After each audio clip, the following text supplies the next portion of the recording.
A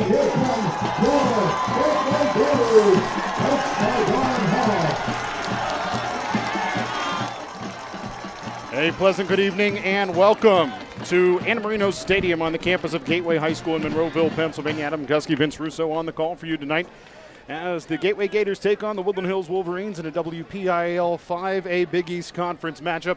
Woodland Hills 2-5 on the season. Gateway coming off of a road loss. They're 4-3 this year, but a road loss, a tough conference loss at Penn Trafford a week ago, Vince. Yeah, still no bad losses on the season for the Gators, but one where it was disappointing to see them come up short. Had ample opportunities once again, as we saw against Thomas Jefferson and Pine Richland. The offense just sputtered. It didn't produce in the second half, and so that's something the Gators have to look at tonight. They're facing another tough defense. The Wolverines have done a good job limiting opponents' opportunities, though they haven't been able to score much on the other side. This is still a team that can pose a threat defensively against the Gators. Taking a look at this Woodland Hills club, a team that really has not done a great job of putting offensive games together as the teams meet out at the middle of the field for the coin toss. Woodland Hills, other than their opening week 0 game and then a week ago against Franklin Regional, Woodland Hills has not been able to put up any consistent offense, Vince. No, not at all. The Wolverines have 57 points in their 2 victories, including that 37-21 victory over Franklin Regional last week. But in their 4 on-the-field victories, not including the forfeiture, they're averaging just 6 points a game. 25 points over 4 total losses. That's not going to get it done. So the Wolverines, they have Deontay Williams out at the wide receiver position. Some have questioned whether or not that's the right move to take at the high school level. Your best ball carrier out of the backfield. We'll see if they're able to string anything together tonight. I think they're going to have a real tough sledding. You know, even in these losses, we saw the Gators last week were tremendous on the defensive side of the ball, limiting Penn Trafford, one of the best rushing teams in WPIAL, to less than 5 yards a carry. So I don't foresee this being all that optimistic for the Woodland Hills offense. Now looking at the other side, of course, Gateway has the ability to have a potent offense, but they've struggled at times. We saw it last week. We've seen it against other tough opponents. Does Woodland Hills have the defense to shut down the type of offense Gateway can have? I think they can certainly slow them down. I think we could certainly see this be a 2-score game at the end, or a 20-6 sort of game that's kind of tough sledding. But I do think that this Gators offense is going to continue to grow. You brought up a really good point off the air in talking with Coach Hall earlier this week. There's still a lot of sophomores on this roster, and a lot of sophomores that are in critical positions, whether it's Birch behind center, whether it's Reynolds at the halfback position, and some interior linemen as well that are still relatively green behind the ears. So I think that this offense is going to take another step forward over these next 3 games heading into the playoffs, and they're going to have to, right? They're going to have to, because they've struggled to put up points in the 3 losses on the season. So another opportunity to do it tonight, but we'll see if they can do it against a really talented defense here for the Wolverines. Woodland Hills will kick off to begin this football game. They wear their road white uniforms, white jerseys, white pants, turquoise helmets with the black ears and stripe. Near sideline are the Gateway Gators, and we are underway in Monroeville, PA, as that ball will be brought out from around the 1-yard line. Big gap, and over to the right-hand side goes the return man for Gateway, Kenny Lewis. Kenny Lewis out across the 45, and finally hauled down at around the 46-yard line by Mackay Palmer. But Gateway setting up with great field position. Lewis, not someone that we see with the ball in his hands all that often. We see him, he's a mainstay in the secondary, playing at the cornerback position there. He gets an opportunity with the ball in his hands. Good patience, allows his blockers to seal for him. He's able to get that outside edge, and he just wasn't able to outrun Mackay Palmer, who was able to bring him down. But a decent start for the Gators. And during the run back, personal foul. Horse collar by the kicking team, number 25. 15-yard penalty, first down. Bill Heidkamp, our referee, telling us about the penalty against Woodland Hills. And that moves the ball into Wolverines territory, so it will be Gateway football. First down and 10 at the Wolverines 40-yard line. For our radio listeners, near sideline of the Gateway Gators, gray jerseys, gold pants, gold helmets, as the handoff goes to Jaquan Reynolds, and he is hauled down by his face mask. The ball came loose. He covers it back up, but this is going to cost Woodland Hills another 15 yards, much to the chagrin of Tim Bostard on the far sideline. Personal foul. Face mask, number 17 of the defense. 15-yard penalty results in a first down. Well, and not only did he get tackled by the face mask, but they took his helmet clean off. And we've seen Reynolds multiple times this year, as you see the replay there, and he gets spun around by his head. Now, he's been drawing a lot of those. He's 5'7", a little lower to the ground, runs low with low center of gravity, and that time he just got his helmet clean ripped off his head. 2 backs for the Gators. Option to the near side left. Birch is going to keep it himself. Lowers the shoulder, drives his way towards the 25, and finally brought down at the 24-yard line, where it'll bring up 2nd down and 5, the line to gain the 19. We've talked a lot about how Birch has taken a step forward as a passer and become more comfortable against 5A defenses. I would argue he's done the same thing as a runner. You take a look there, confident in being able to make a move and juke a defender out of his shoes. We have not seen that. We didn't see that early in the season for Birch. Now as the season goes on, he seems more confident, more comfortable to pull that ball down and just take 5 or 6 yards on a 1st down carry. Birch with Remy Bose next to him, as well as Jaquan Reynolds, and to the ground go the Gators. And Reynolds will drive his way down towards the 22-yard line before being driven back. Tackle on the play by Jeremiah Ramsey, amongst others, for the Wolverines. I really like the Gators' effort to establish the run after really not making much of an effort to do so in last week's contest. And they tried to do it late, had a little bit of success, got stopped on that crucial 4th down. I like getting a little bit of that consistency in the offense here early in the game. Straight drop back. Birch setting up the screen, complete to Reynolds. Reynolds sidesteps a couple of tacklers, takes the ball inside of the 20, and that'll be enough for a 1st down as the tackle made by Julian Jeffries. Really good second effort there to be able to get across the 20-yard line and get that 1st down yardage. We've seen a little bit of struggles trying to set these plays up the last couple of weeks. If they can start to get Reynolds involved as a pass catcher out of the backfield, he's proven throughout the season that he's really been great. That's his 19th reception. He has almost 300 yards on the season receiving, in addition to almost 400 rushing. He's really a dual threat for this offense. 2 receivers right, 1 to the near side left. Power pistol for Gateway, as they seem to be committed to the run thus far. Birch going to pull it out of Reynolds' belly, has a big gap over the left side, drives his way inside the 15 to around the 13-yard line as the flag comes in late. Flag on the play. So if this stands, it'll be a gain of about a half a dozen for the Gateway Gators, and a shrug by a Wolverine, as it seems like it is going to cost Woodland Hills more yardage, as making that shrug was Amir Brown. Let's see what Bill Heidkamp has to say here. After the play was over, personal foul, late hit, number 8 of the defense. Half distance penalty, 1st down. Woodland Hills. On the record. So that's called against Devon McClinton, and that'll give Gateway the ball, 1st and goal at the 7. Birch, shotgun, sidecar to his left in Reynolds as the clock winds. Handoff, Reynolds has a hole inside of the 5, still on his feet as he gets down towards the goal line. They'll mark him shy of that goal line, but still a positive gain there for the Gateway Gators, as Gateway now has its 2nd and goal, much closer to their ultimate goal. Deontay Williams involved in that tackle for the Wolverines. Reynolds does a good job just keeping that motor running, keeping the feet pumping, plows over 1 defender, and Williams kind of gets drug on his way down toward the goal line. Great effort there by Reynolds. 2 receivers right, as Birch is in the shotgun with Reynolds to his right. Handoff to Reynolds, and he's got nowhere to go. In fact, he's wrapped up in the backfield and brought down by Jeremiah Ramsey.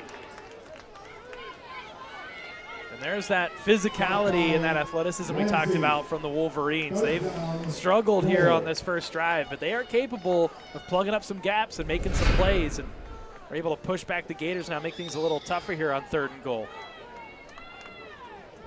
So now 3rd down and goal from the 3.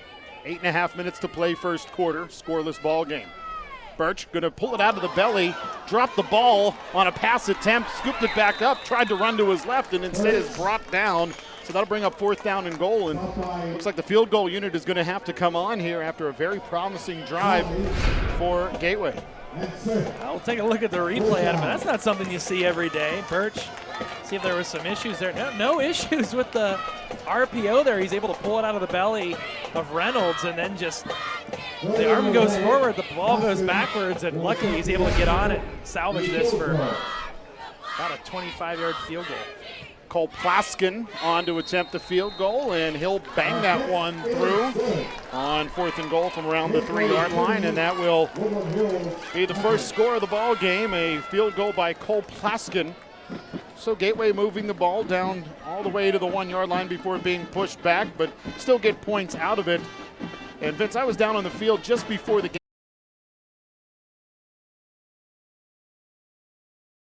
It was super humid down there, and you could really just see how much these players on a night here in the middle of October really having a tough time with the type of weather we're having. Temperatures in the mid-70s at kickoff. As you can see, the humidity up near 80%.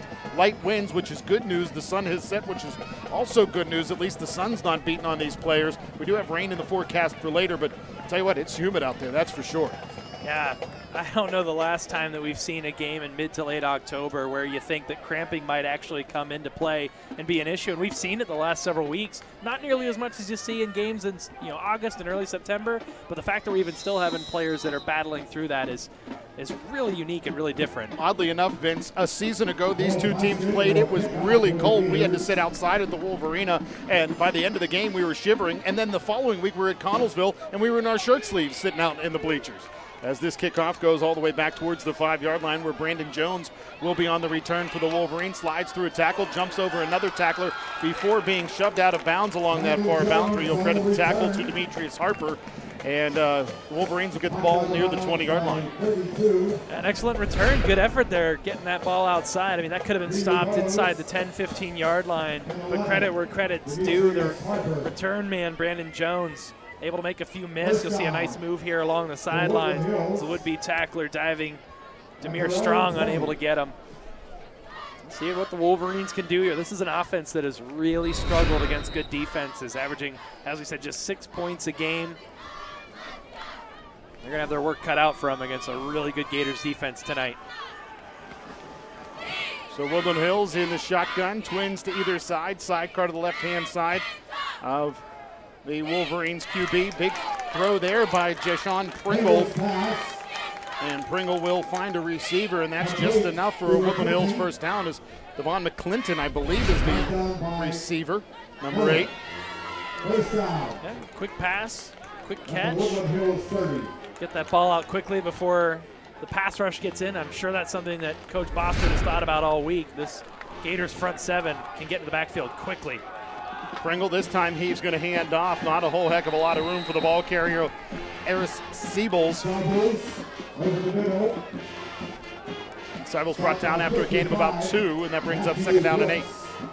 Siebels kind of a part of a running back by committee approach. He comes in with about 229 yards on 40 carries, averaging close to 6 per. Brandon Jones also will be a fixture in the backfield, 322 yards rushing. Both have a couple touchdowns, average over 5 a carry. So they've got some competent weapons here on the offensive. We'll see if Pringle can make enough plays to keep them in this game. Pringle, the QB, sidecar to his left, trips to his right as he's going to throw this one down the far sideline, and the pass is too strong for Luke Calloway.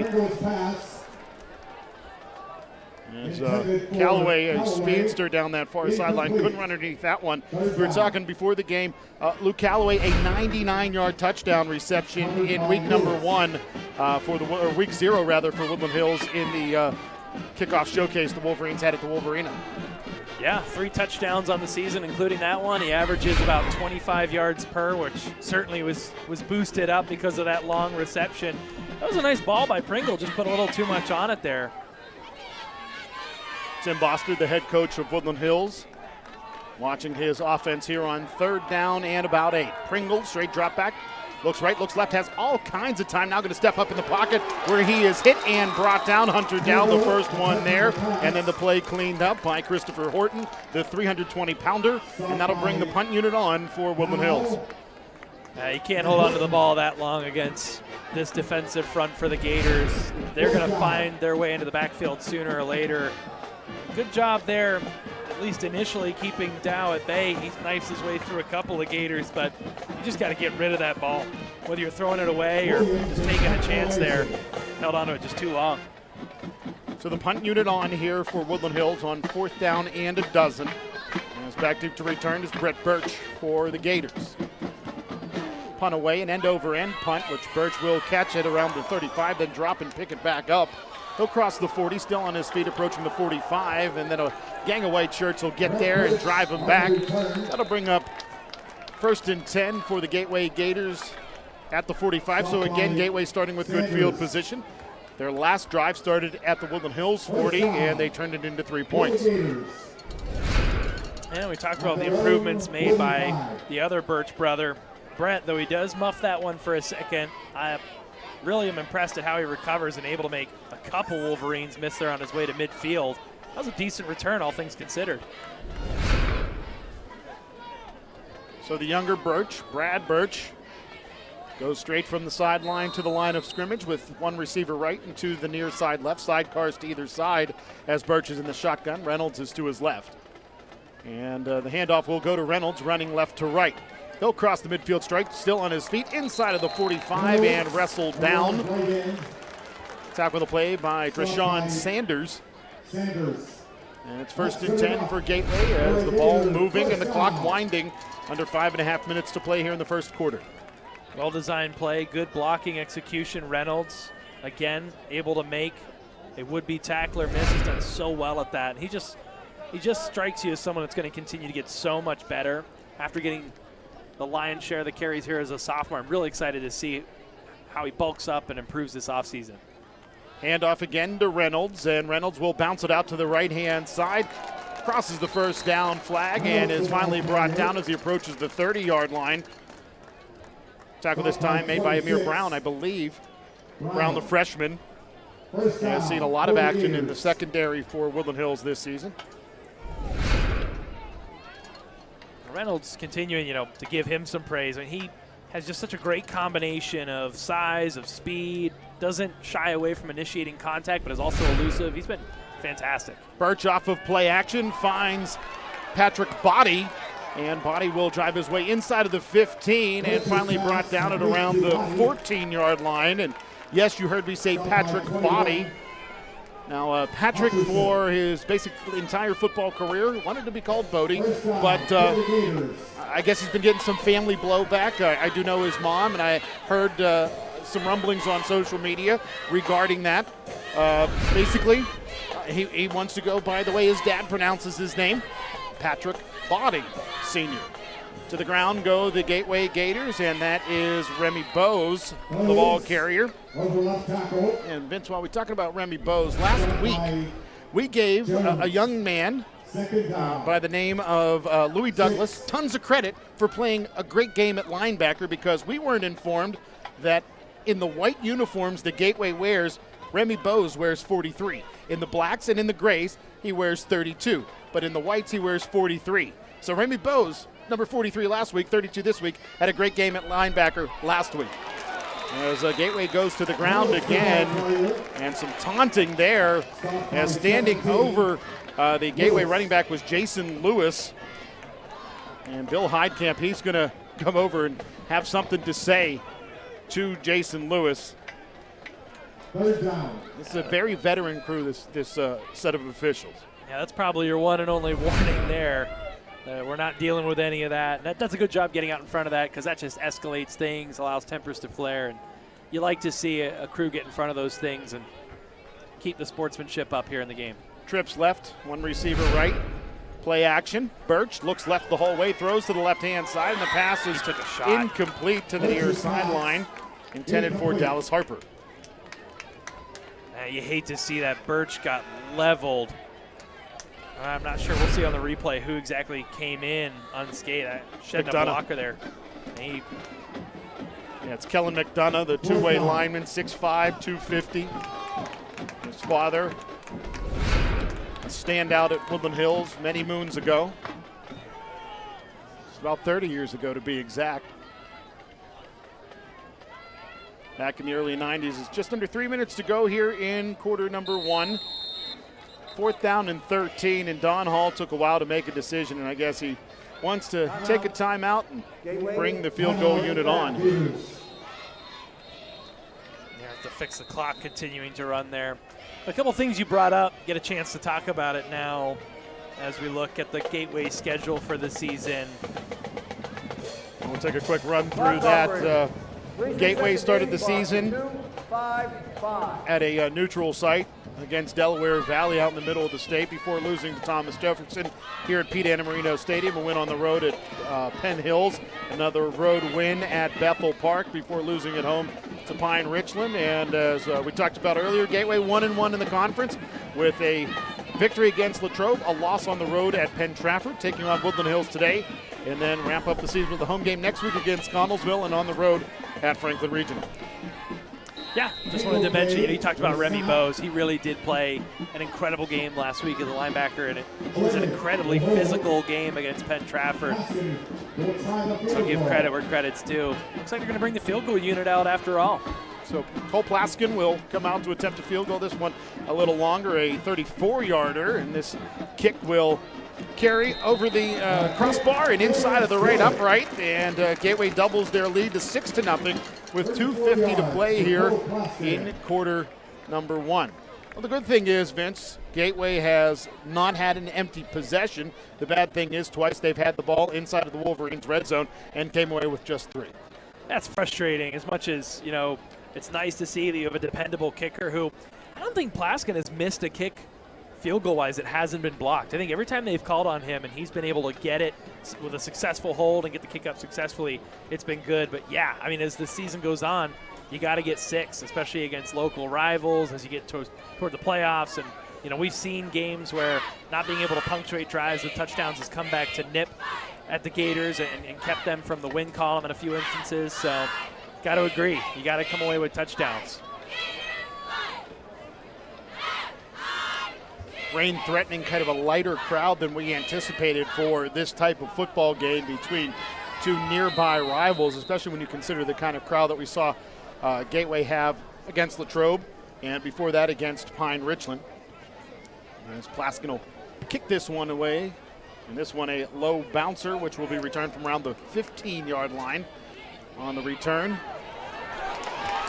Is Deontay Williams. Williams off to the races down that far sideline and finally will step out of bounds. He knew he wasn't going to be able to take it to the house, and instead of taking an unnecessary hit, steps to the boundary. Demetrius Harper was the closest one there, and there's a flag back behind the play as well. That's what I was going to say. Probably for the best that he didn't take an unnecessary hit, because in all likelihood, these penalties 9 times out of 10 are going to bring this return all the way back as you see Wolverines offense marching down the left side of the field. And the flag all the way back at the 31-yard line. So that's a real shame for Deontay Williams, the return man. During the run back, holding number 15 of the return team. 10-yard penalty from the spot of the foul. First down. Angelo Reddix, the guilty party for the Wolverines.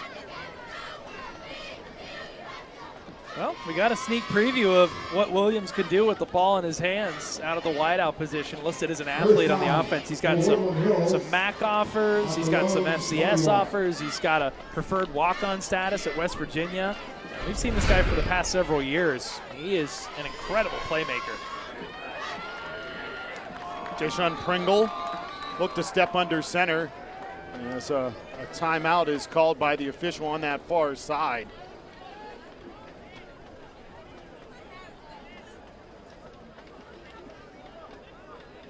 So the officials having a discussion, these two gentlemen, Bill Heidkamp and his side judge,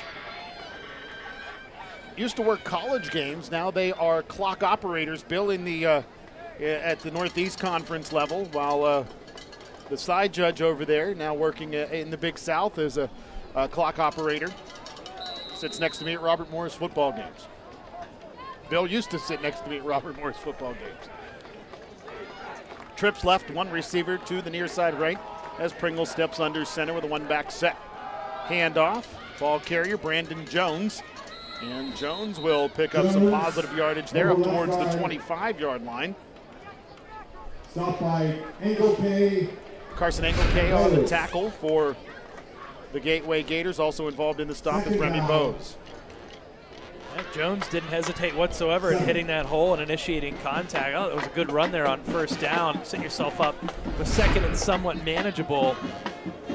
And that's really the big thing at any level of football, and we've seen the Gators struggle with it at times this season, staying on schedule and staying ahead of the sticks. Two receivers stacked on either side as the Wolverines go to the ground. And again, the ball carrier is Brandon Jones. He has some room over right guard before he's finally brought down by Engelke. And again, a good burst. Just enough blocking to get him to the second level. Able to move the chains. It's the first down on the evening I think we've seen for the Wolverines. See if they can sustain something here. That's where the 2 field goals come back to bite you, because if Woodland Hills completes a drive here, at the very least, after all the work and all the time you've had the ball, at the end of the first quarter, it's a tie game. Shotgun this time, Twins to either side, play action. Pressure on Pringle. Pringle runs to the right, dumps it off for Jones. Jones has nowhere to go as his number mate, Jameer Harper, makes the tackle. So Harper with the stop there brings up second down and a dozen after the loss of 2. Loss of a yard, second and 11. Pringle tried his best, not the most elusive quarterback in the WPIAL. Just dumped it off to Jones, give his offense an opportunity, get it into a skill position player's hands to be able to make a play. But it's one thing I've really appreciated this season about the Gators secondary. They are sure tackling. They don't mind getting up there and getting their hands dirty when it comes to bringing down a ball carrier. Trips to the left of Pringle as he'll go to the ground. Nowhere for Jones to go this time as he is wrapped and brought down. Met at the line of scrimmage by Hunter Dow, and then a host of other black or dark gray jerseys come up and make the stop. Aiden Smith also gets involved in the stop for the Gateway Gators. It's going to be tough for the Wolverines. You feel like they're going to have to try and find a way to get the ball into Williams' hands a little bit more and to open up the passing game a little bit. Not sure how well they are built for that, but running the ball traditionally against this Gators defense, it's tough sledding. Shotgun, Pringle with a sidecar to his left. Twins to either side. Pringle looks left, pressured. He'll elude that pressure, running to his left. Tosses it out there, has Lou Calloway wide open, and Calloway is off to the races, and he will take it to the house for a Woodland Hills touchdown.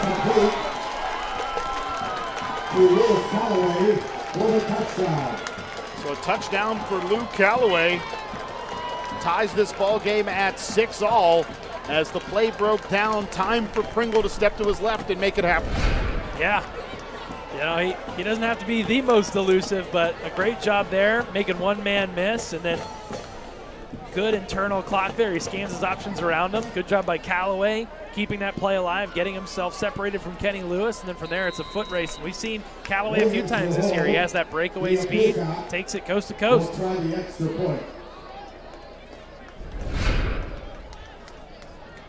So Woodland Hills to attempt the PAT to take the lead here. Snap good. Hold down, kick up, and that kick is good.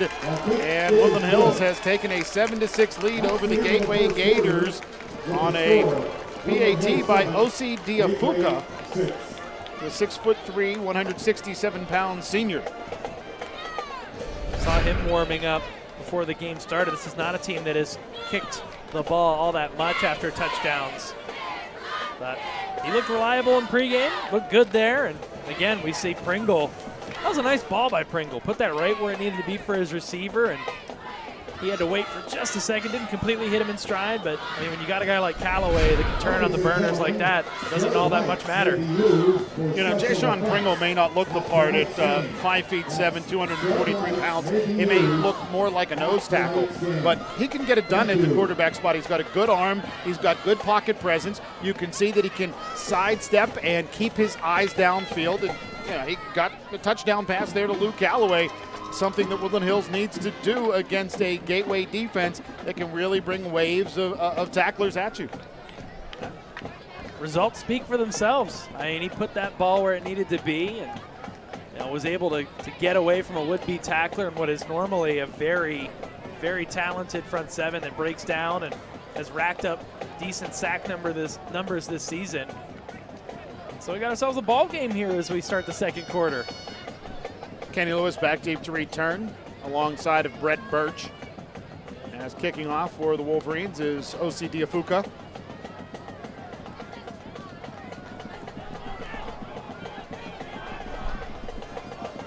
We saw the three parts of the PAT team work well for Woodland Hills. That was certainly a bugaboo throughout the season for them. And Diafuca here with a nice end-over-end kick that'll carry towards the 10-yard line and be returned by Kenny Lewis for the Gateway Gators. Lewis out across the 30 before he is wrapped and brought down. Tackle on the play by Jaden Weems for Woody High. And it'll be 1st and 10 with the ball at the 31 for Gateway. And I wonder if we see the passing game now on the other side for the Gators. First down for the Gators. Birch dropped back just once, completed one to Patrick Bodie, and is elected to run on a number of occasions here early in this one. See if they go for the big play here. See if they try and catch the defense a little off guard here on 1st and 10. 2 receivers left, 1 to the near side right, tight end to the left as well. To the air go the Gators. Pass complete to Patrick Bodie. Bodie gets back to the line of scrimmage and then driven back as they were setting up the wide receiver screen. Woodland Hills all over that one as Deontay Williams not only gets involved in the stop but has some words for the Gateway sideline. Well, credit to the Wolverines. They read that one perfectly. There was no surprise there. And Williams did a good job shedding that blocker quickly, wrapping Bodie up, making sure that he gave enough time for his teammates to get involved. Gateway going to run the same play to the left side this time, and it's complete to Dallas Harper, and Dallas Harper picks up a 1st down for the Gateway Gators. Gain of about 11 there.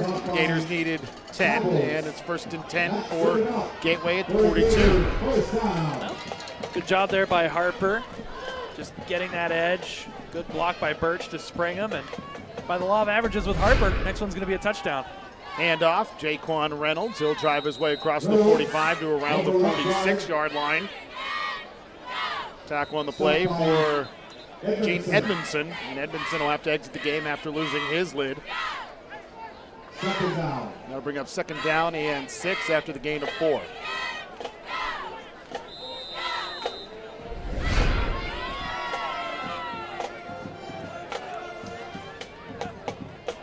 Again, Gateway looking to go to the ground. Instead, they'll see Birch pull it out of the belly of Reynolds and make something happen there. Finally brought down.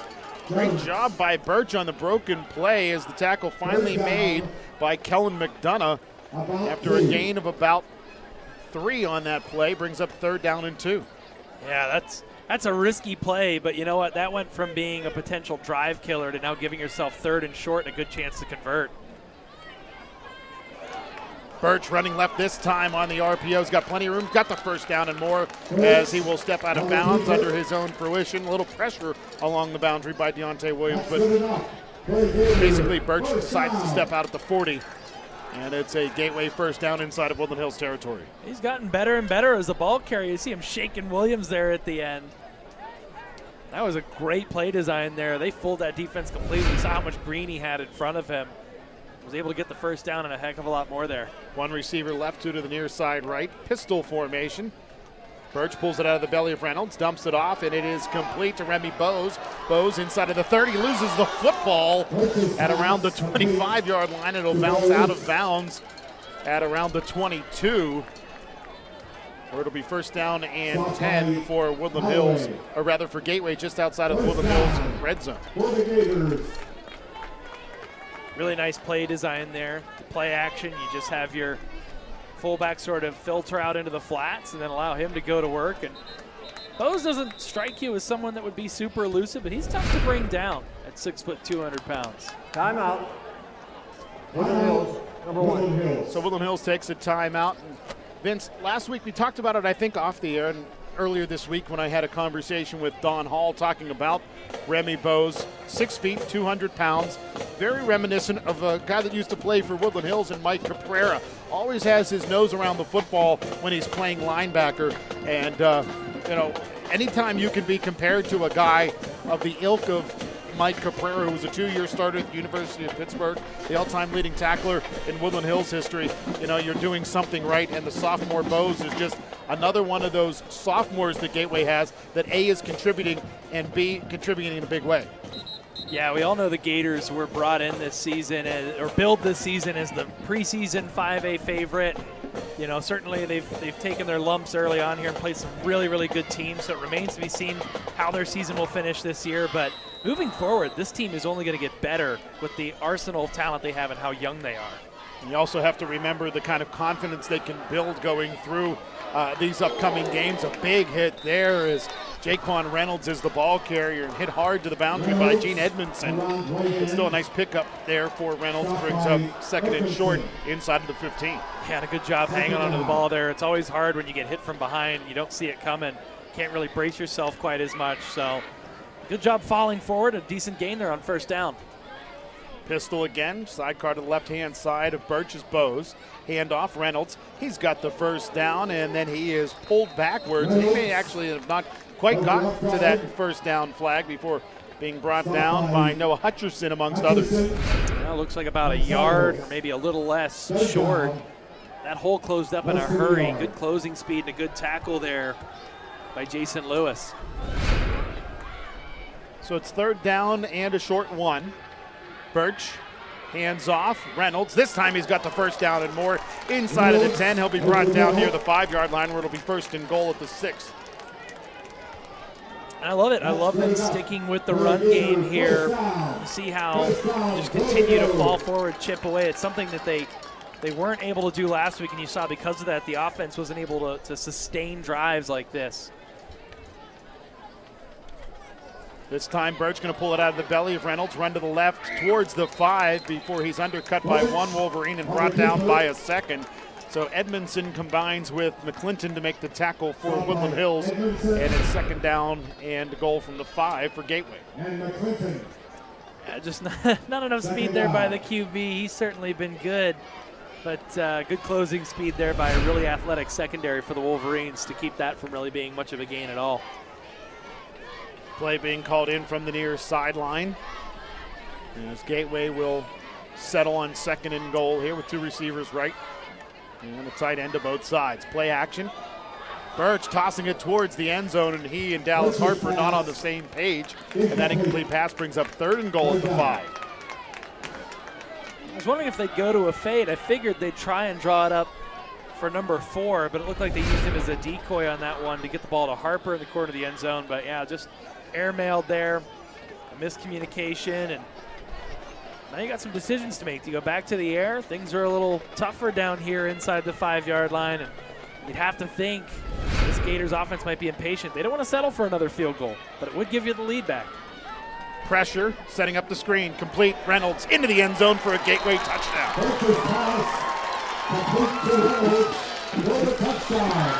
Just a simple pass and catch there to get the ball into the hands of one of your best playmakers, and Reynolds had a lot of room in front of him. Too easy. Take another look. Over pursuit by Woodland Hills, and Birch and Reynolds take advantage, and a nice block at the goal line there by the aforementioned Louis Douglas. And Gateway reclaims the lead, 12-7. And with the PAT, make it 13-7 with 8:35 to play in the second frame. Gateway has claimed a 6-point lead on Woodland Hills. A very nice drive, a patient drive by the Gateway Gators. And good to see Gateway not panic, not get overwhelmed by the fact that they faced that third down and goal from the 5. Yeah, that was a really great play call, really great execution. Birch holds on to the ball just long enough. That's his 17th touchdown pass of the year. He continues to impress, and then Reynolds just finds his way into the end zone from there. Good blocking to set that up, to not allow either of the Wolverines, including Eris Stables, to get through and make the tackle. Vince, we talked about it before the game. The good news is not just that Birch is throwing touchdown passes, now 17 on the year, but he has gotten away from turning the ball over like he was earlier in the season. 3 straight games now without an interception, now well into his 4th game without an INT. And he's really looked good. He's really looked poised. As we talked about, instead of trying to force balls in there, we've seen him do a better job of bringing that down and taking off, running. You know, trying to force it into double, triple coverage. Just take 5 yards. Just take 5-6 yards on the run. He's done that consistently over the past 3 weeks. And as we said, 0 interceptions. He's really looked the part of one of the best quarterbacks here at the WPIAL. It's most remarkable to say that, considering he's just a sophomore, as this kick will carry down towards the 5-yard line, where it'll be returned by Brandon Jones for Woodland Hills. Jones had some room, but it closed up quickly as the Gators closed up that greenery. I think the tackle was by Kenny Lewis. So Lewis will get the tackle, and that'll be shy of the 20-yard line. So Gateway wins that special teams battle as Woodland Hills is short of what would have been a touchback had that ball just bounced into the end zone innocuously. They certainly had some issues with long snaps. Brewer was able to take that one touchdown back against Bethel Park earlier this season. But by and large, special teams has been a really solid unit for the Gators all season long, and something that they've been able to hang their hat on to flip the field position game and be a difference maker. Pringle, shotgun, sidecar to his left. He is going to hand off. The ball carrier is Seibels. Seibels running right, has room, and he will finally be brought down as he crosses the 35-yard line. Nice running out there in open space by Seibels. Remy Bose on the tackle for Gateway, but not before the Wolverines move the ball out of the shadow of their own end zone. 36. Wolverines are physical. I mean, this is a culture. This is the way that they play. They're going to run the ball right at you. No change in that there. They might be a 2-5 team, but they're still going to come out and try and punch you in the mouth every down. And Woodland Hills perennially has been a late bloomer, a team that improves as the season goes on. As to the ground go the Wolverines, and the initial surge was shut down by Matthew Brooks, and then the tackle ultimately made by Demetrius Harper. Now look at that young man's eyes, and I don't think I want to get in his way. As you take a look, he meets him right there and just drives him back. That is a great play there by Harper. Ultimately, a gain of 1 brings up 2nd down and 9. Trips left for the Wolverines. Sidecar to the right-hand side of Pringle with one receiver to the short side right. Good snap for Pringle. Pressure. He'll try to step up into the pocket, and the Gators are there, but Pringle showing some strength, picking up some positive yardage there before it seemed like he was going to be brought down in the backfield. Then the line of scrimmage, and ends up picking up a couple before the play ends. Aiden Smith in on the tackle for Gateway. You don't see too many guys at 250 able to pull the spin move like that and get out of a tackle, but credit where credit's due, and then, yeah, he's able to, push his way backwards. That was a decent run there. Not going to net much, not much to write home about, but that could have been stopped in the backfield instead. Sets up a 3rd and decently manageable now. 3rd and 7 for Woodland Hills. Twins to either side. Pringle with a sidecar to his left. Play action. Pringle completes the pass, and that'll be enough for a Woodland Hills first down. Initial contact by Heller, but finally Devon McClinton is brought down by Carson Engelke after picking up the first down. There you go. Being able to pick up those extra few yards. Pringle just has to go with the slant route, which they've had success with earlier in the evening, and makes it a lot easier to be able to get across that boundary for the first down. And now the Wolverines right on the precipice of entering into enemy territory. 2 receivers left, 2 to the short side right. Sidecar to the left-hand side of Pringle is Seibels. Pringle going to toss it down the field to Deontay Williams, who will dive for the football and catch it in front of the coverage of Elijah Heller. And it will be 1st and 10 for Woodland Hills at the 32-yard line of the Gateway Gators. Another good ball there by Pringle. Just sort of puts a little touch on that one and leads his receiver, allows Williams to go get it. That's a tough throw for a short quarterback. He had guys with hands in the face, was able to get that one up over top of the lineman. Again, Wolverines in business here. Crowd a little quiet here at Anti-Marino Stadium. Trips left for Woody High, 1 receiver to the right-hand side. Pringle, he's going to hand off to Seibels, who bounces off the back of McDonough before being brought down. Picks up about 4 on that play, maybe 5 before Hunter Dow makes the stop. 2nd down, 5. Who would have thought that the Wolverines would look a little more consistent running the ball than even the Warriors did last week, Penn Trafford. For Penn Trafford, it was a lot of 3 yards in a cloud of dust. We've already seen the Wolverines bust a few here early, a couple big plays through the air and on the ground. Motion man for Woodland Hills. The Seibels will take the handoff, met at the line of scrimmage. Aiden Smith was the first one there, and then a couple of other Gators get involved in this stop, including Remy Bose, also in on the tackle, is Jameer Harper. We'll see if they turn to the senior kicker, but I tend to think this is 4-down territory for the Wolverines, especially getting later here in the second quarter. So at this point, it would be somewhere around a 42, 43-yard field goal if Woodland Hills doesn't pick up another yard. Pringle, shotgun sidecar to his left is Seibel. Seibel's nowhere to go this time as he was hit in the backfield, made something happen before ultimately being brought down shy of the first down stick. Asante Martin on the stop for Gateway. A gain of about a yard and a half as the ball is spotted just inside of the 25. The line to gain is the 22. Brings up fourth down in somewhere between 2 and 3. See if they go back to the slant route or if they try and muscle this one through, or see maybe they got Williams there to the right, see if they hand it off to him. Motion man from right to left takes that handoff, and it is Williams, and Deontay Williams will take it to the house for a Woodland Hills touchdown. And we've got ourselves a tie football game as a good bit of dancing by the Woodland Hills Wolverines in the end zone is going to cost them a flag, but that will come after the fact, after the touchdown by the Woodland Hills Wolverines. I had a sneaking suspicion whenever they had Williams lined up there in the slot that they might bring him across for the jet sweep, and I really like that play call a lot. Get into the hands of your all-around best playmaker on a critical third down, and he went from having just enough and a final block there to spring him loose, got him to the end zone. After the touchdown was scored, unsportsmanlike conduct, number 1 by the scoring team. That is his first unsportsmanlike conduct toward 2 for disqualification. Touchdown. We'll take another look at this one. You can see the end around, and to the end zone goes Deontay Williams on his way to the 15-yard penalty for the unsportsmanlike conduct on the kickoff. And he had some things to say to the Gateway sideline on his way to the end zone, and then the show went on from there for the unsportsmanlike conduct. And you can see the frustration on the Woodland Hills sideline. Maurice Walker, one of the assistant coaches, was on your screen momentarily. He was not a happy camper with what Deontay Williams did after that score.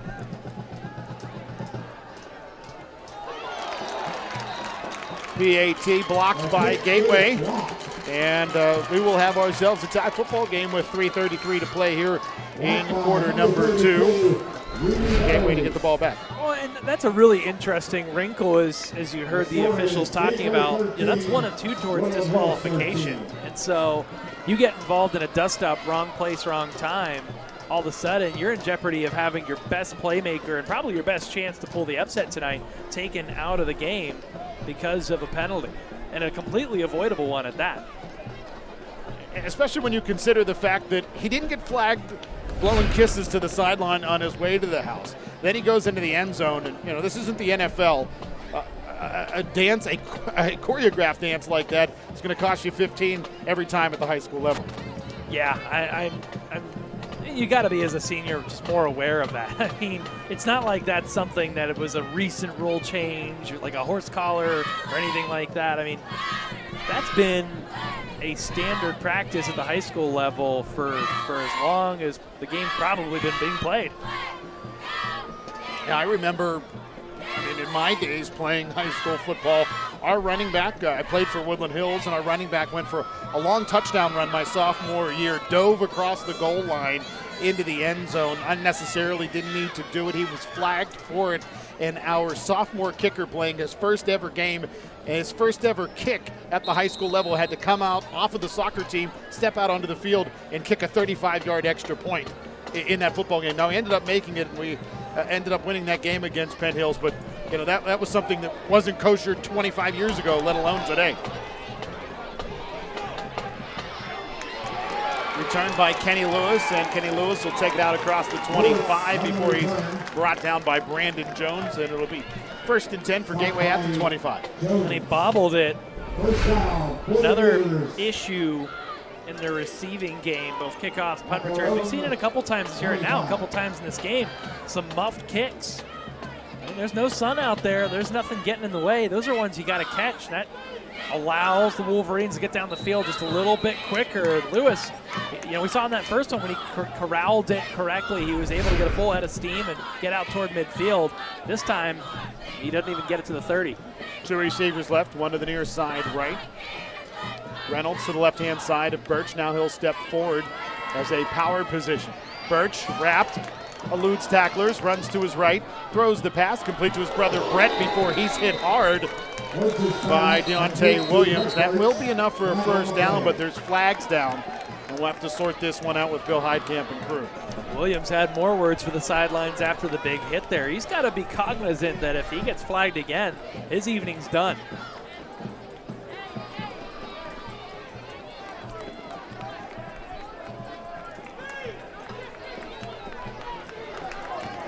Holding by the offense, number 60. 10-yard penalty from the spot of the foul. Remains first down. Stop that. Stop it. Stop it now. Stop it now.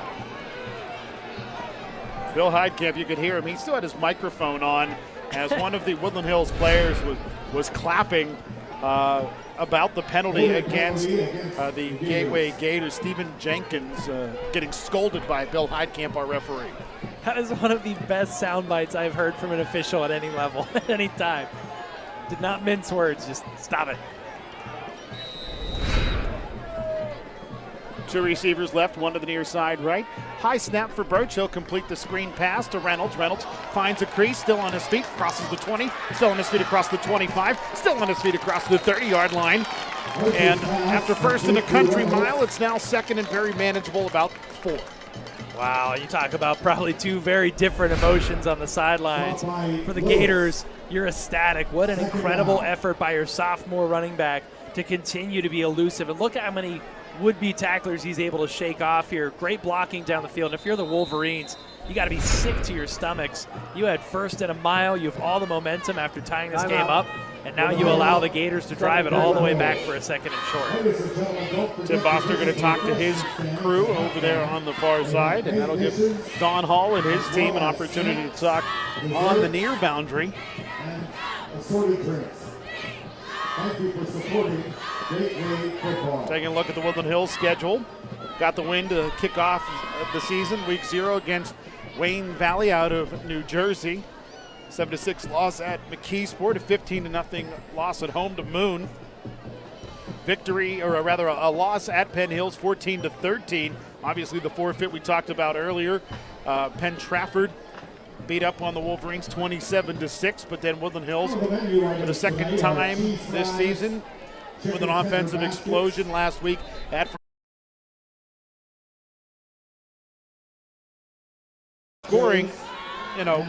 Only once in their losses did they score 13 or more. They've scored 13 thus far tonight. Have the Woodland Hills Wolverines. Power pistol on 2nd down and 4. Pass complete to Bose. Bose has the first down for the Gateway Gators. Tackle made by Noah Hutcherson, but that's a gain of about 10. And it's 1st and 10 out towards the 41-yard line. The Gators don't have to rush all that much. They can take what the defense gives them here and move the ball, 5 to 10 yards at a time. They've got 2 timeouts to work with in about 2.5 minutes. Just run that 2-minute offense. 2 receivers right or left, one to the near side right. Birch going to go to the air, has Patrick Body open. Body catches it inside of the 20, tries to cut it back, but he'll be wrestled down at around the 16-yard line. Patrick Body with the big catch, and again, Gateway has the ball deep inside of Woodland Hills territory, inside of the red zone. They'll say at the 17. Those are the kind of plays we've seen them here and there throughout the season. If they can continue to make that a fixture of this offense, this Gators team can go real far this season. 2 receivers left, one to the near side right. Birch again in the shotgun. Hard count by Birch. Play action. Surveys, steps right, steps up, gets to the line of scrimmage, sidesteps a tackler, and is forced to the boundary. after a gain of a couple towards the 15-yard line. So we saw Pringle make something out of nothing. Birch does it there for the second time today. Yeah, incredibly slippery and a really heady play there. As you see, he gets to the sidelines. He could tiptoe out, but he sees he's shielded by a blocker there, so he gets just a few more yards there down toward the 15 as Reynolds was able to shield him from any hits there along the sidelines. Sidecars to both sides of Birch in the shotgun on 2nd and about 8. Birch rolls left, has greenery in front of him, instead is going to keep it. Now steps forward, still on his feet. No pick up one where there was nothing. Wow, what elusiveness by Brad Birch. As the tackle was made by Tyree Young-Grimes, and Tyree Young-Grimes had a little shoulder for Brett Birch after that play was over. You know, the one thing that's not terribly bad about this, other than getting to see that your quarterback is incredibly elusive, which we haven't seen for much of this season, as he's continued to develop as a really good ball carrier, is you're taking the time down on the clock here. You still got 90 seconds left. You don't want to give the Wolverines, who've shown that they can hit the big play, the ball back with a whole lot of time. So, you want to move the chains, but I'm not all that mad about how they're operating right now. Play action, Birch to the air, throws to the left-hand side. Nice catch reaching to the boundary. Dallas Harper will catch it at the 1-yard line, where it'll be 1st and goal for the Gateway Gators. We saw that's the same play design that netted their one offensive touchdown last week against Penn Trafford, as Harper was able to get just inside the pylon there. He's a great receiver. I'd really like to see them go his way more often. He's sure-handed. As Birch gets tackled, fumbles, ball scooped up by Woodland Hills. Off to the races goes Brandon Jones, and Brandon Jones will finally be tracked down inside of the 30-yard line. As Bill Heidkamp got run over, he is not getting to his feet. That is not good news for our referee.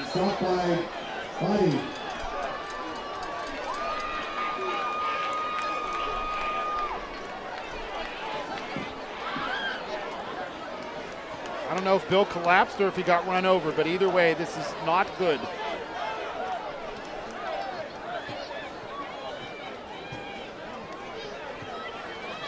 Goodness, everything happened just so incredibly quickly before we were able to even get done with the replay. The Wolverines were going back the other way.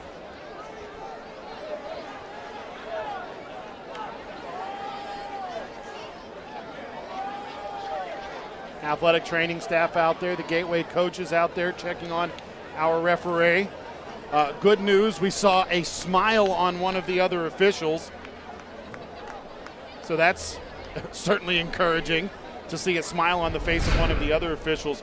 But as we take a look at the play, we saw that, well, this was the play prior. This was the pass to Harper, where Harper catches that one on the boundary. Nice job there, keeping the feet in, had his hands underneath the football. Yeah. And on the ensuing play, Birch got hit. The ball came loose. The ball was scooped up by Brandon Jones, a Gator with a ton of hustle. Finally ran down and made the stop way inside of Gateway territory at the 22. And Bill Heidkamp now sitting up. Oh, and that's just wonderful because Bill was laying there motionless. And, I already alluded to the fact that Bill and I have a personal relationship, as he has been a staple in the Robert Morris football press box for years, and to see him go down like that and not move for a couple seconds was scary. But once I saw the smile on the face of one of the other officials, I felt a ton of relief, I'll tell you that. Yeah, that's one tough cookie to be able to take a hit like that, bounce back up, even if it did take a few minutes. Really glad to see him back on his feet. Now, Bill has had a couple joint replacements in his lower extremities. And you know what? Bill's no youngster either. I mean, he's an older gentleman. To take, whether he took a hit or if he fell down or whatever the story was, it's just good to see him on his feet talking with the medical staff. And he was, before heading off the sideline, giving his crew instructions on who goes where. The consummate professional, Bill Heidkamp. Well, let's talk about, Adam.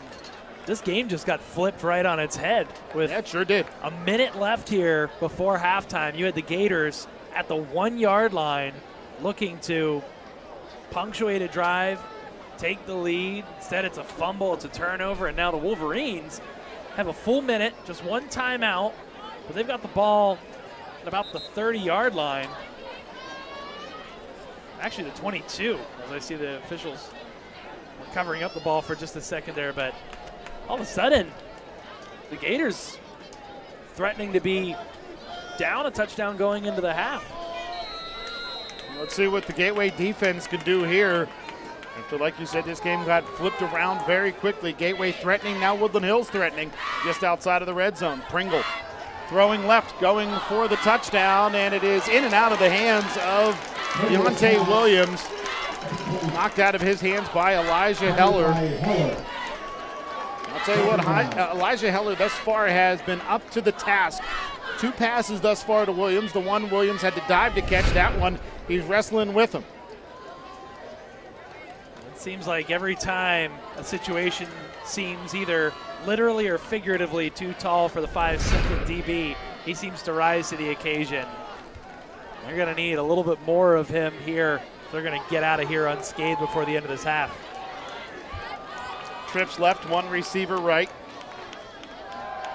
Pringle to the air, to the end zone, and jumping up the D-back for the Gateway Gators, swatting it to the turf. The pass was intended for Edmondson, and as Jordan makes the play for the Gateway Gators.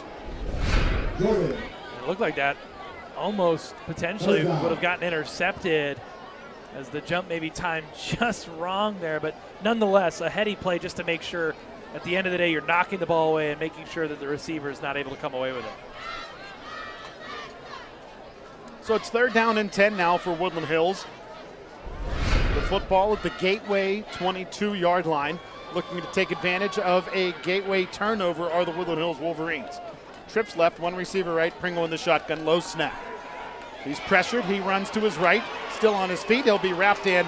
Somehow an underhanded pass, he was trying to toss it out there to Edmondson, and incomplete, and Pringle, I don't know how he dodged that bullet, but he does so, and it's 4th and 10.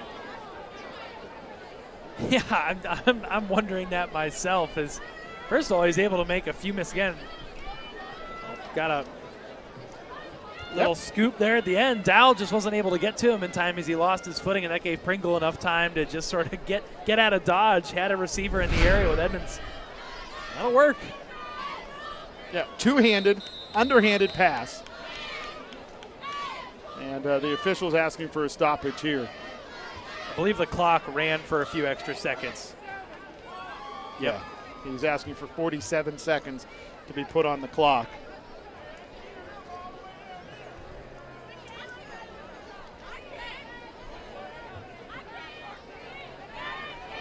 Trips left, 1 receiver right. Sorry about that, Vince. No, you're good. I was just going to say Wolverines still have a timeout.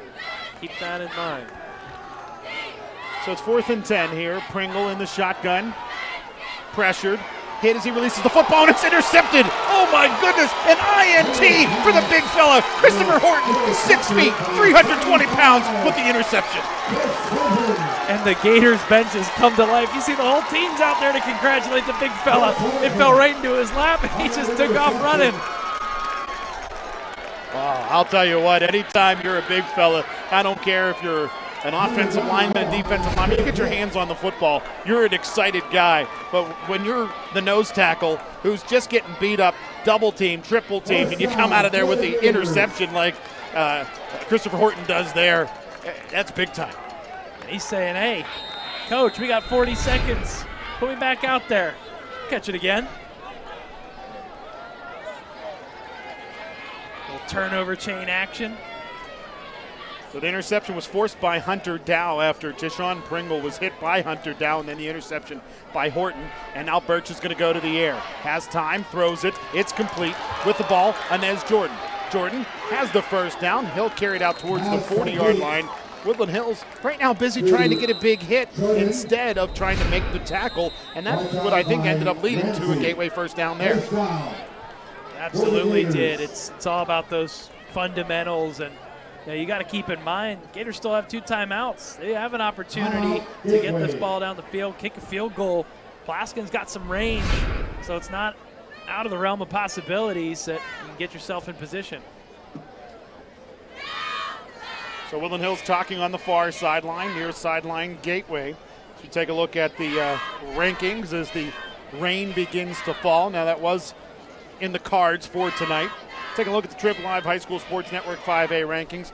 Moon number 1, Pine Richland number 2 at 4 and 3, but they had some tough losses early on to some 6A teams. Penn Trafford, who beat Gateway a week ago, is number 3. Gateway still in the top 5 at 4 and 3, and Penn Hills out of that Northern Conference finding their way into the rankings after a tough start to the season. Yeah, that is not the same Penn Hills team that got blown out at home by these Gators. They've taken a step forward every week.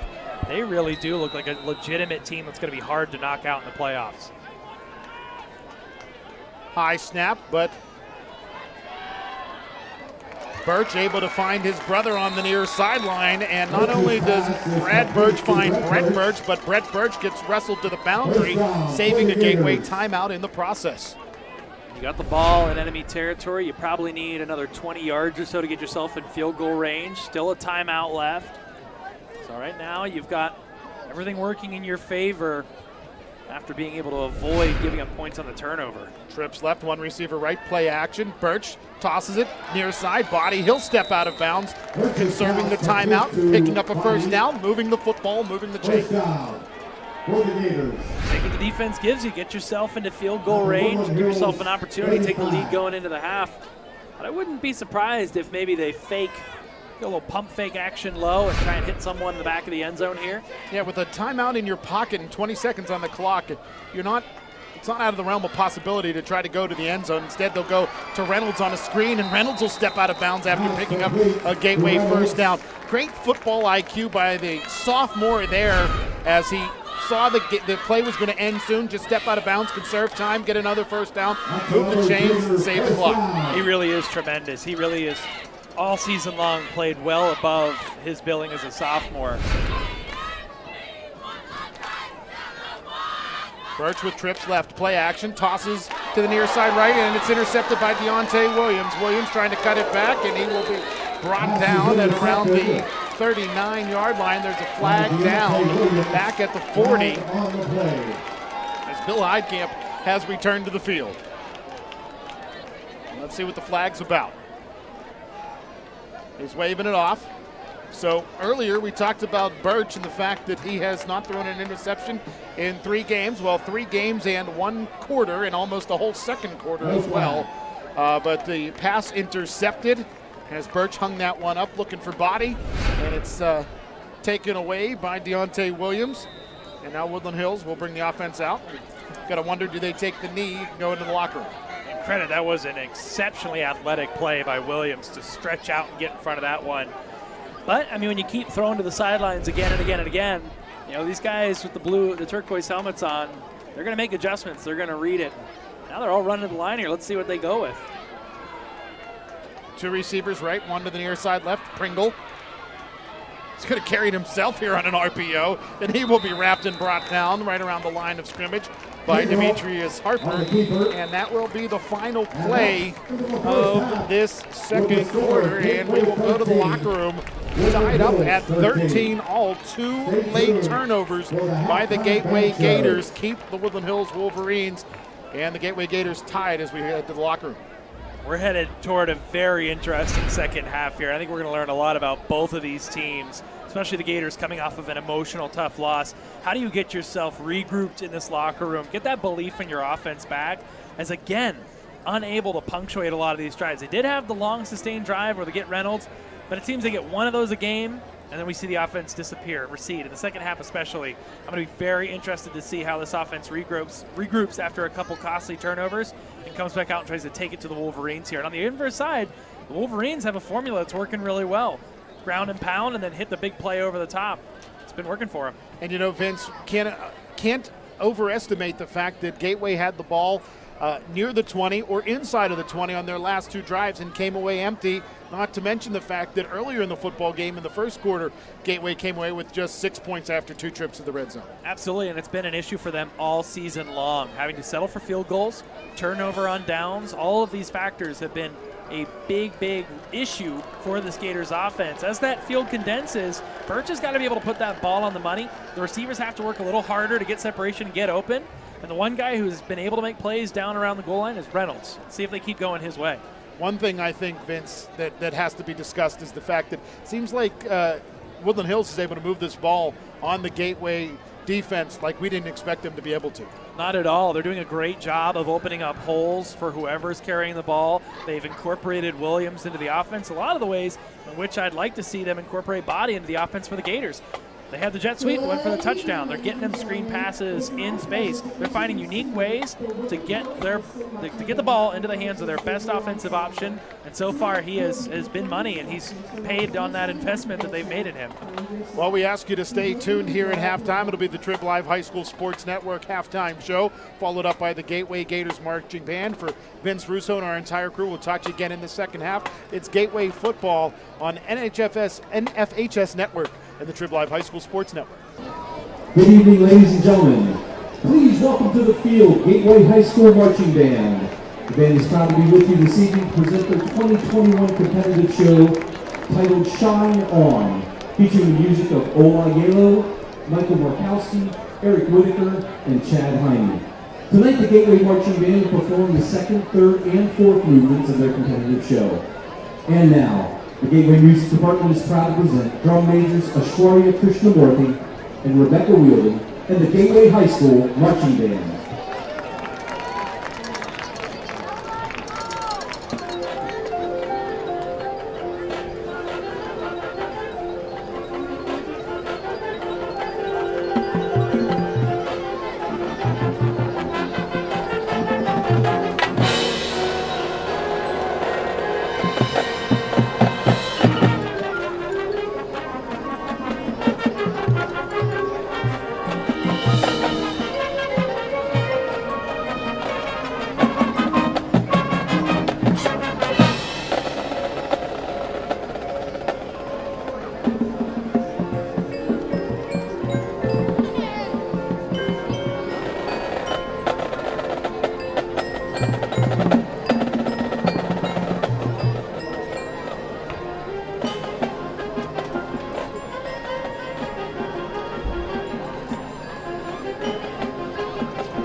Gateway Band is directed by Mr. James Helchie, with assistance from Sean McMaster, Ryan Moser, and Dave Burno, with color guard direction by Bob Reed and Deb Prosser.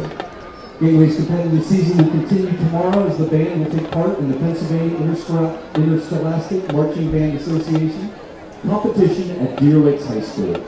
Mr. Helchie and the Gateway Band would like to extend well wishes to Mr. Shaw and the Woodland Hills Marching Band. Please join the Gateway High School Marching Band after the game for a full performance of their 2021 competitive program, Shine On. Thank you for your kind support. About a minute away from the second half kickoff. Adam Gusky, Vince Russo on the call for you on NFHS Network and the Trib Live High School Sports Network. All tied up at 13 between the Woodland Hills Wolverines and the Gateway Gators in this WPIAL 5A Big East Conference matchup.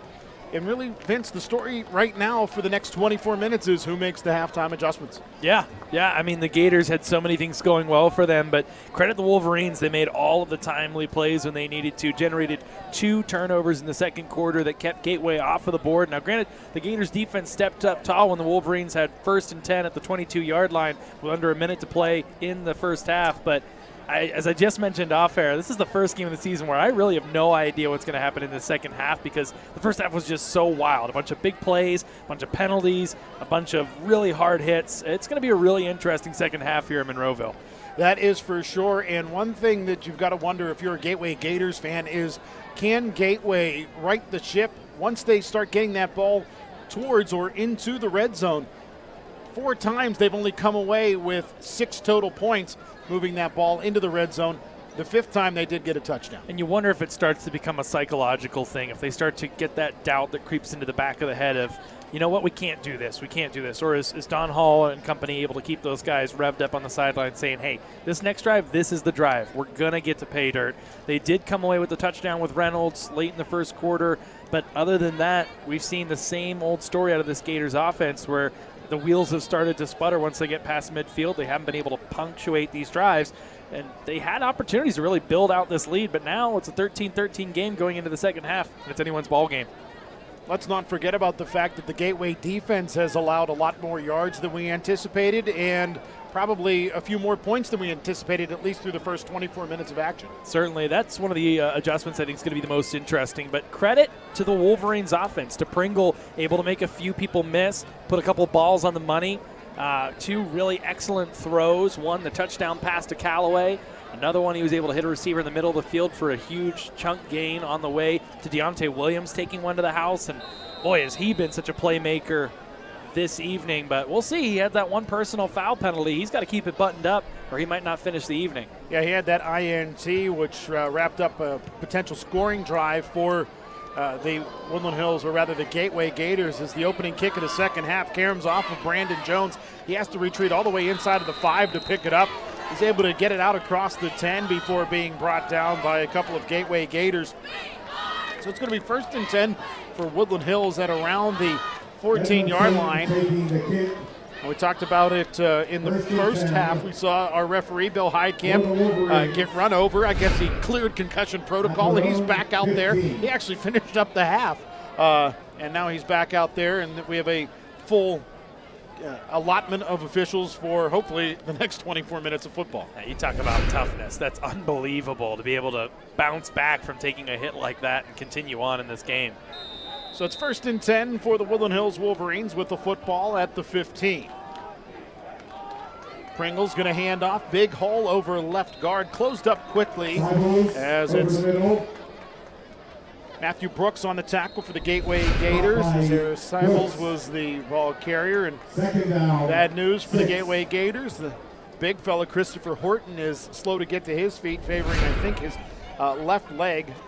Horton had an interception in the first half, and he's clearly having a tough time with that left leg right now. And athletic training staff for the Gateway Gators going to check him out. Taking a look at that left ankle of Chris Horton.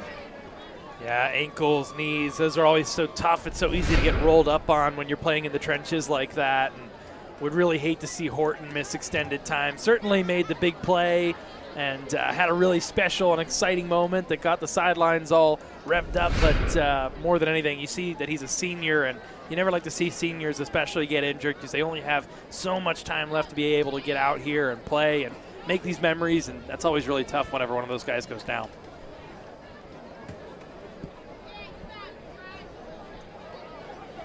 First of 2 home games towards the end of the regular season for the Gateway Gators. Woodland Hills tonight, and then next week it will be the Connellsville Falcons coming to Monroeville, Pennsylvania, the longest trip in conference. And then next week, or 2 weeks rather, the Gators wrap up the regular season on the road at Franklin Regional. There you can see it. Connellsville and Gateway here at Pete Anna Marino Stadium on Friday, October 22nd. Kickoff scheduled for 7 p.m. A couple scores from the conference, as Eric Schooley on our crew always sends them across. At last update, Penn Trafford was all over Connellsville, 35-0. So does not look like the Falcons are going to get their first victory tonight. On the other end, another interesting game with a lot of teams at 1-1 in conference play. Latrobe was up 6, 20-14 over Franklin Regional. As we'll see, the Gators go out to Murraysville to wrap up the season. They took easy care of Latrobe whenever the Wildcats came in here, so we'll see how that sort of all fleshes out for them. New nose tackle for Gateway is Matthew Brooks. He bumps down from DN to nose tackle when Asante Martin comes in, the reserve DN, the swing DN now at the right side. Low snap for Pringle. He has time as he's flushed to the left. Throws the pass intended for Jane Edmondson, incomplete. Coverage on the play by Inez Jordan, so 3 versus 3 there, and the 3 for the black shirts. Inez Jordan wins it. Yeah, great job closing in as that ball. He came back to the ball while the receiver not so much, gets the hand in front, doesn't make contact with the receiver, just bats the ball away, and it's exactly what you want to see out of an upperclassman and a DB. Jordan, the junior, able to make a big play there. So it's 3rd down and 6 for the Woodland Hills Wolverines. The line to gain is the 25. The ball just shy of the 19. Handoff as the Wolverines going to go to the ground here. Is Seibels nowhere to go. He's wrapped and brought down as he crosses the 20 to the 21. So the punt unit going to come out for Woodland Hills. Stop by Smith and Brooks. See if they can get a block here. Early in the season, we saw the Gators knife in, block a few punts throughout the season. Haven't had such luck the past few weeks, but worst comes to worst, you got Birch standing back with his toes at about the 43-yard line, so the Gators look to hopefully start with some really great field position here. Wobbling snap, but Williams will get it away. It'll take a bounce in favor of the Woodland Hills Wolverines, and smart for the Gators to get away from that one because it wasn't a great punt by any stretch of the imagination by Williams, and Gateway will take over with good field position at the 42. Good field position indeed, and now you get that offense back. I'll be real interested to see what the play calling looks like to try and build confidence back, especially with your quarterback, Birch. He had done such a good job. You know, maybe the announcers jinx. So we talked about 3 games without any interceptions, made it through the first quarter unscathed, then a couple turnovers by the signal caller there in the second quarter. So now it's going to be important to see how do they build his confidence back up moving into the second quarter, or into the second half rather. Trips right, tight end to the left of the formation. Birch to the sidecar to his right. Play action. Birch steps up. It was a designed run, maybe an option coming to Brett Birch to this near side right. Nothing doing there for Gateway. They just end up flipping the hashes, and it'll be 2nd and 10. And McClinton. 2nd down. Just getting word that the clock never stopped during the change of possession, so a good minute probably ended up coming off of the clock prior to that first down play for Gateway, as Jaquan Reynolds will be the ball carrier here for Gateway, wiggling his way forward, and enough for a Gateway first down as the tackle is made by Stephen Jenkins, the sophomore. When the offense flows through Reynolds, that's when it really looks like they're at their best, because as they establish the run, we've seen them be able to open up the play-action passing game, and Reynolds just does such a good job of combining his athleticism and elusiveness with just putting his head down at the end of runs and getting a few extra yards. A little bit of a high snap, hand off. Reynolds trying to bounce it right, slides through one tackle, hard hit. But Reynolds all the way to the boundary, and finally the players are forced to be separated as Stephen Jenkins took Reynolds all the way into the Gateway bench. And we didn't let up at him. He kept him in a bear hug and was driving his feet well towards the past the gray there on the sidelines. I mean, you just can't do that. And that's something you don't want to do, period, because you don't want to be caught up in a situation where you're in a fray on the visitor on your opponent's sideline. Right, you're a little outgunned in that situation, to say the least. Sidecars to either side of Birch. 2 receivers left. Play action, pass complete, body. He's got the first down. He's going to tuck the football and take what he can get towards the 30-yard line. Yeah, I love that Bodie never wants to go down without dragging 2 or 3 defenders with him, but I think he saw there he had about 5 white jerseys closing in on him, said, best for me to just live for another down here. So after the pass to Patrick Body, it's first down and 10 at the 30-yard line. It's amazing how play action works when you run the football. If you watched the Steelers game this past Sunday, that was proof positive of it.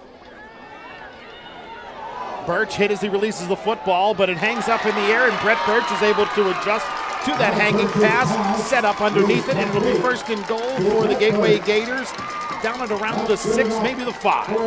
So Brad Birch pays the price, but Brett Birch makes the catch, and the Gators will have it first and goal.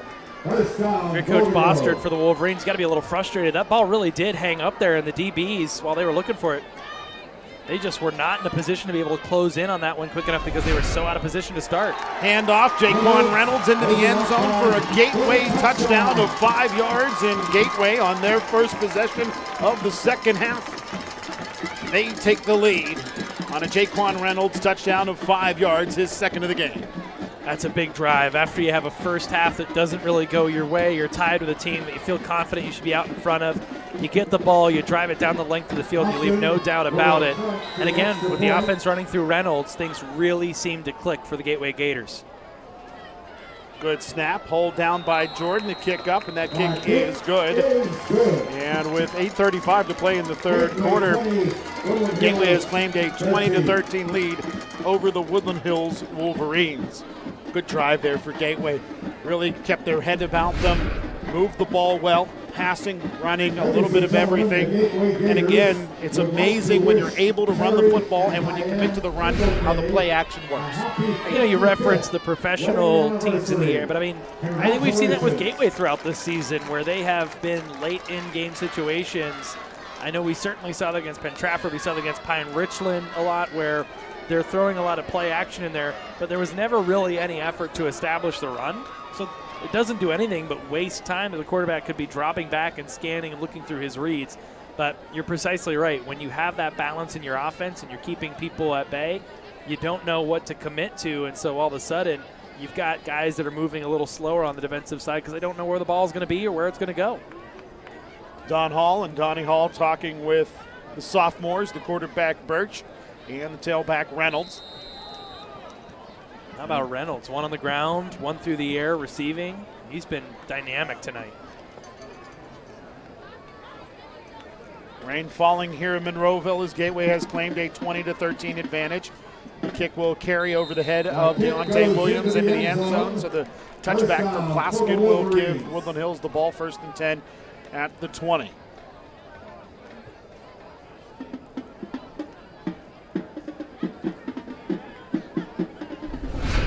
I'm anxious. Let's see how they try and get Williams the ball here on the offensive side.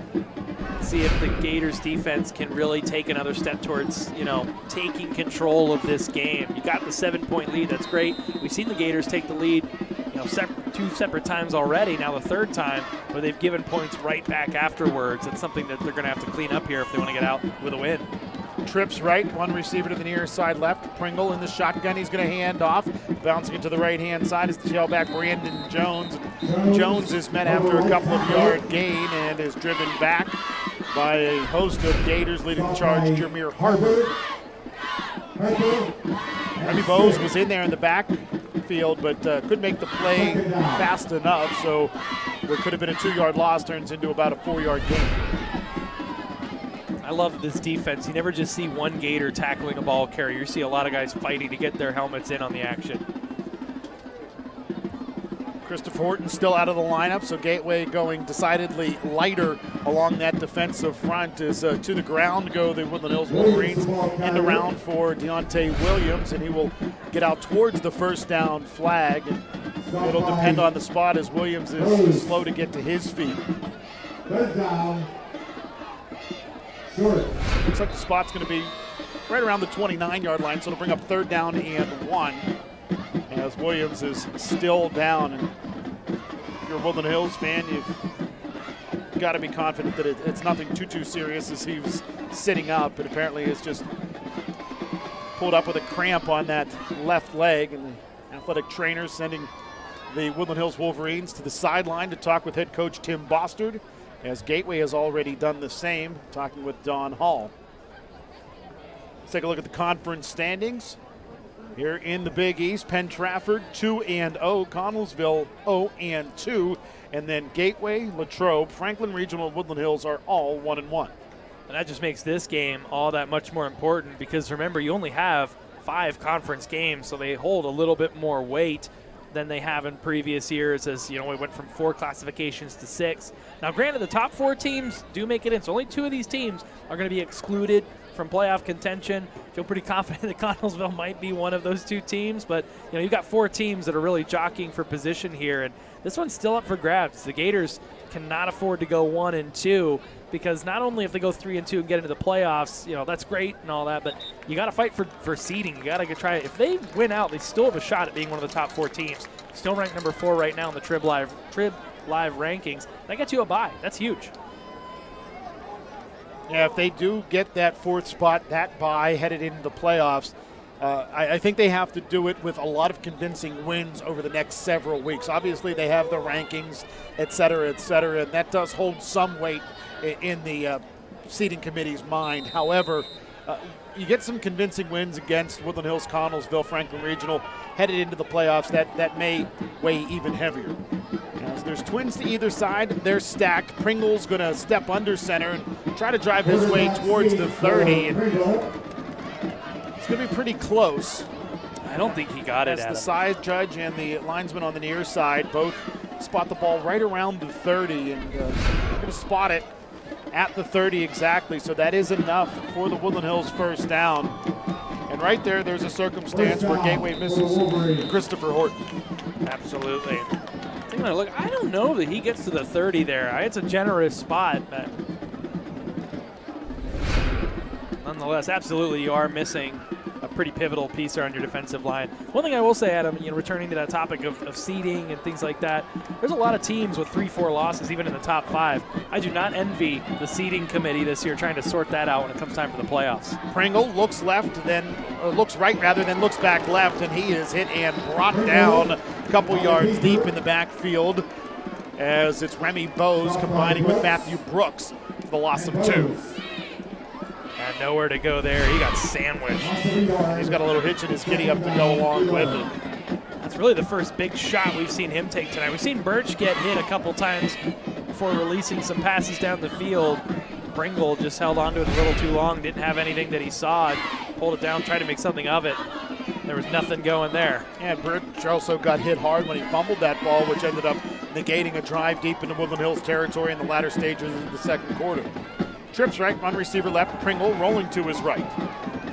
Steps up, tosses it short as Pringle gets hit as he releases the football. The intended receiver was Devon McClinton, but the incomplete pass brings up 3rd down and 11. Yeah, second play in a row that Pringle takes a shot. It looks like we got Horton back in there. Look on your screen. That's awesome, Adam. Just pointing that out. Christopher Horton back in the game, but you see Remy Bose there coming up. Or rather, more than Remy. I'm not sure exactly who that was, but my goodness, that was another big hit. You make things hard mentally for a quarterback when you start getting in his head like that, thinking he's going to get hit. Starts to get rid of the ball a little quicker, Maybe you jump a route in the secondary, create a turnover. Pringle looking right the whole way, throwing to the right-hand side. It's complete to Deontay Williams, and he drives his way forward, has more than enough for a Woodland Hills first down to the 45-yard line. Carson Engelke amongst others on the tackle. That's where this Wolverines offense has been at their best, with those quick throws. Just a hot option there, gets rid of it real quick. Timing route, you see Williams was ready for it, looking for it, got right to the sticks. A good play by the veteran receiver. Fresh set of downs.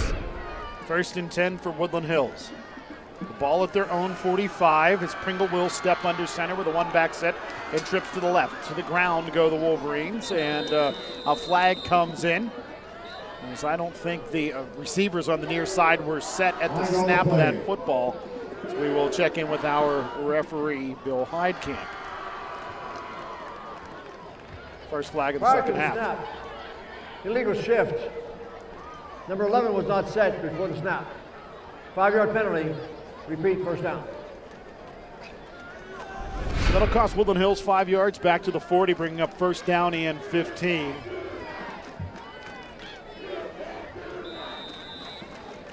Let's see what Woodland Hills does here. They went under center for a rarity on that last play on the handoff to Jones. Now Jones is the sidecar to the left-hand side of Pringle as receivers are stacked to either side. Pringle flushed from the pocket, runs to his right and completes the pass to that right-hand side. Sliding down, Gene Edmondson for Woodland Hills. A gain of 7 brings up second down and 8. Another good job there by Pringle, stepping up in the pocket, giving himself a little space to work with, and then delivering the ball right on the money. That one got tipped, it looked like, a little bit on its way to Edmondson. Good job there adjusting and making sure to come down with the ball.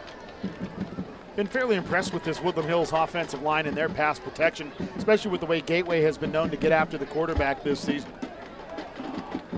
Pringle in the shotgun, trips left, one receiver to the short side right. Pringle's going to keep it himself, running to the right. He's going to have enough for the first down, and finally will be brought down inside of Gators territory at the 40 by Demetrius Harper. Well, the big man puts on the wheels. He got moving in a hurry. That's the fastest I think we've seen him move all evening, and certainly comes up looking a little shaken up once again. Very nearly a very weird snap. Looks like that one almost bounced off the tailback, but Pringle able to make something of it there. Kind of favoring the ribs on the right-hand side was Pringle as he looked over to Tim Boster to get the play. Trips left, one receiver right. Pringle's in the shotgun with a sidecar to his right. To the ground go the Wolverines, and the handoff will go to Brandon Jones, and Jones is brought down. A solo tackle by Demetrius Harper, 2 yards deep in the backfield, brings up second down and a dozen. Yeah, one of the most sure tacklers on this Gators defense. If he gets two hands on you, it's about game over. Does a good job. Goes a little high, but immediately uses his body weight to bring the ball carrier down to the turf and ensures that they're not getting anything. In fact, going backwards looks like a loss about 2 yards. So 2nd and 12 for Woodland Hills. The ball favors the left hash, but still in between the hashes. As Woodland Hills breaks the huddle, they show 2 receivers to either side. Pringle's in the shotgun with Brandon Jones next to him. Pringle has time now. He's flushed late. The ball came loose. Are they going to say it's a fumble or an incomplete pass? They'll say a fumble as Pringle pushed that one forward, and now Pringle is slow to get to his feet after the pressure was applied to the big QB. Yeah, it did look like the arm was moving forward. It looked like a passing motion there, so I think they got the right call. Missed a holding call there on 77 that prevented Aiden Smith from getting through and completing the sack. Looks like Costello getting in there and keeping Aiden Smith from getting to the quarterback. Legal or not legal, not called. That could have been a whole heck of a lot worse for the Wolverines than the current 3rd and 12 situation that they're in. Rain coming down a bit harder here on 3rd down and a dozen. Low snap, Pringle runs right. Some late pressure. Still on his feet, though, is Pringle. Now he's going to have to tuck and try to run. His jersey's pulled. He's still on his feet. He's got the first down and more as the Gators couldn't get to Deshaun Pringle, and he'll finally be brought down inside of the 25 at the 24 as Pringle is finally helped up to his feet as he continues to favor what appears to be the ribs on the right side. I mean, he's got guts to continue after taking a pounding so far this drive, to continue to put himself out there, get down the field. We didn't see this elusiveness from Pringle in the first half. My goodness, he has been a really adept ball carrier here. I mean, take a look again and put on the speed and gets himself down inside the 25. We're back in action. Austin Wells is now the quarterback for Woodland Hills, and right away they run the end around as the motion man from right to left was Deontay Williams, and Williams picks up a first down for Woodland Hills. It'll be 1st and 10 for Woodland Hills inside of the Gators red zone at the 14, as Woodland Hills is moving the ball on Gateway again, and there you can see Pringle still being tended to by the Woodland Hills training staff. So the junior quarterback, Austin Wells, going to hand off, and a little unsure of how that play was going to set up, but Brandon Jones ends up with the football, and again it's Demetrius Harper making the tackle for Gateway. Oh, and those are the plays where if you're off by just a second or so, all of a sudden the ball comes out, and it looked like from the body language that, well, yeah, I mean, I think he got it to the right guy. I saw some body language from number 8 for Woodland Hills looking a little disgusted that something had blown up on the play. Thought maybe he was the one that was supposed to get the ball, but it did look like a designed run there for Jones, but nonetheless, very lucky that that didn't result in a fumble. 2nd and 11 for Woodland Hills, as Wells is in a QB here for Pringle. Wells, play action. Looking left as he has time, going to throw it towards the end zone. Jumping up, catching the football for a Woodland Hills touchdown is Luke Calloway, his 2nd touchdown of the game and 5th of the season. Yeah, so you got the backup quarterback coming in and putting a nice ball into the back of the end zone where only his receiver could get it. And Calloway at 6'2", $197, goes up top and is able to come down with it. Even more impressively, make sure that he does so inbounds. And Adam, this is starting to feel like one of those games that whoever has the ball last might be the one that walks out with the victory here. And you know, Vince, coming into this football game, when you think about what these two teams have pedigree-wise, you think Gateway is going to win walking away, but that doesn't take into account the fact that these two teams went down to the last play of the game a season ago.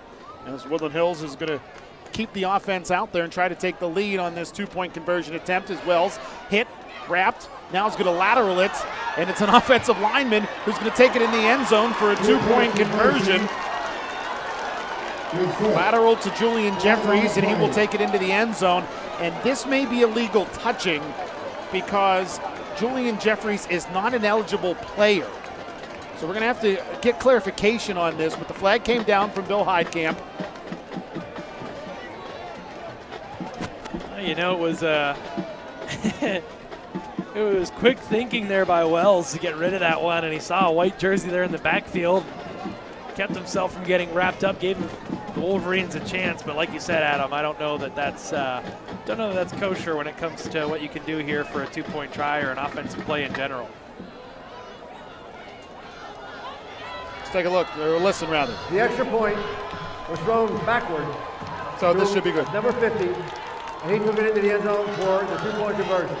We have 2. Okay, so I think Bill Heidkamp threw the flag, wanted to make sure that everybody saw a backwards pass, because a forward pass, certainly an ineligible player is not able to catch it. However, a lateral is legal for anybody to take. You've seen it 100 times at ends of football games. Lateral, lateral, lateral.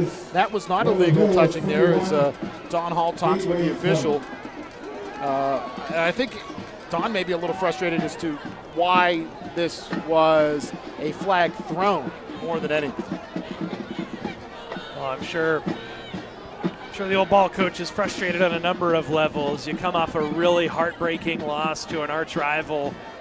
Then you get another crosstown foe coming in here in a consecutive week, and you're getting it taken to you on your defensive unit, which has been such a strength for your team this season. And once again, you find yourself in a real dogfight trying to avoid falling to 4-4 and 1-2 in the conference. This is not where the Gators expected to be, I think, on the season and within this game. And I think it's getting frustrating. It's going to be really, really telling for the last minute 53 here and the 12 minutes in the fourth, how this team responds, how this season is going to progress for the Gators. Don Hall, while both teams are getting their special teams units together, relentless at Bill Heidkamp. And, you don't know everything he had to say there, but lots of frustration as the kick scooped up. Birch running right, finds a crease, still on his feet, crosses the 40 to the 41. So Gateway again with great field position. I'll tell you what, Vince, I am absolutely surprised, not by the fact that Gateway has had issues offensively. We saw that all season. But the way Woodland Hills has been able to move the ball on the Gateway defense. Yeah, and we just haven't seen that all season, right? We talked about it. 57 points in 2 games. Other than that, 25 in a combined 4 losses. So you even still, they're averaging less than 2 touchdowns a game. They got 21 here, and that last drive, they looked unstoppable. They looked like world beaters. 2 receivers left, one to the near side right. Birch running to the right. Still on his feet inside of Woodland Hills territory. He'll get the first down and more as he's finally brought down at the 47-yard line. So Birch with a gain of about a dozen after he's brought down by Stephen Jenkins. He's had a couple long completions. Is this the first game where we might see Birch with more yards on the ground than in the air? This is the second leading passer in the WPIAL, and so far he's been doing the majority of the damage with his feet. Pistol formation. Jenkins, or rather Birch running left. He's going to toss it over to his brother Brett, incomplete. Heady play there by the sophomore. Trying to make something out of nothing there. As Reynolds was behind Birch in that pistol formation. Well, and good awareness, too, before throwing that ball to make sure he was behind the line of scrimmage, that he had not yet passed it, because as we know, that would have resulted in a penalty. So 2nd and 10 here for Gateway as the rain falling a bit harder. Twins to the left, 1 receiver to the near side right. Birch off of play action. Pressured, steps up, he's got a crease, he's got a first down. He's still on his feet as he's finally wrestled down at around the 35-yard line. So another gain of 12 for Birch on the ground. Seibel's with a nice open field tackle as well. You do wonder how comfortable you feel about putting Birch out in harm's way for people to be able to take a shot at him. And he really hasn't been sliding or giving himself up. He's going for as many yards after contact as he can get. I get worried about your star quarterback taking a shot. 1st and 10 for Gateway. High snap, handoff, Reynolds running right. He'll be brought down at the line of scrimmage. Tackle made by Jeremiah Ramsey for Woodland Hills. Ramsey. Not a whole lot going there. A good job. The Wolverines, much like the Gators, have athletes at just every position with a ton of speed, and so it's hard to catch the edge against teams like Gateway or Woodland Hills, although credit the Wolverines have been able to do it on their side of the ball. And let's see if we get another play here. It looks like the play clock is about a tick faster than the game clock. Looks like Gateway is going to snap the ball one final time here in the 3rd. Birch looking left, throwing left. The pass complete to Dallas Harper. And Dallas Harper downed on his own at the 21-yard line. So 1st and 10 for Gateway as we head to the 4th quarter.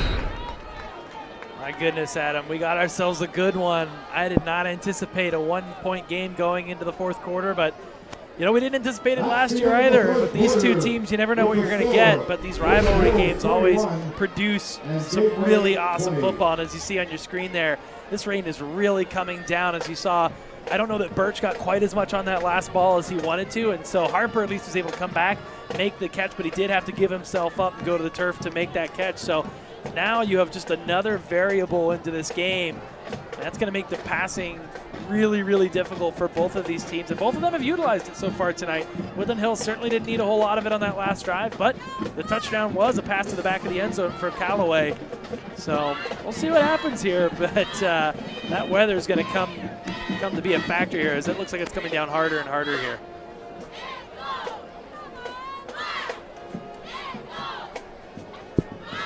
So, Vince, as we take a look at the Gateway defense, obviously the offense out there right now, but we've talked about the fact that Woodland Hills is able to move the ball on Gateway thus far today. And you've got to wonder how much of that is because Gateway has to kind of sit back because of the great athletes that Woodland Hills has, not being able to just go after the quarterback or the Gateway Gators like they usually do.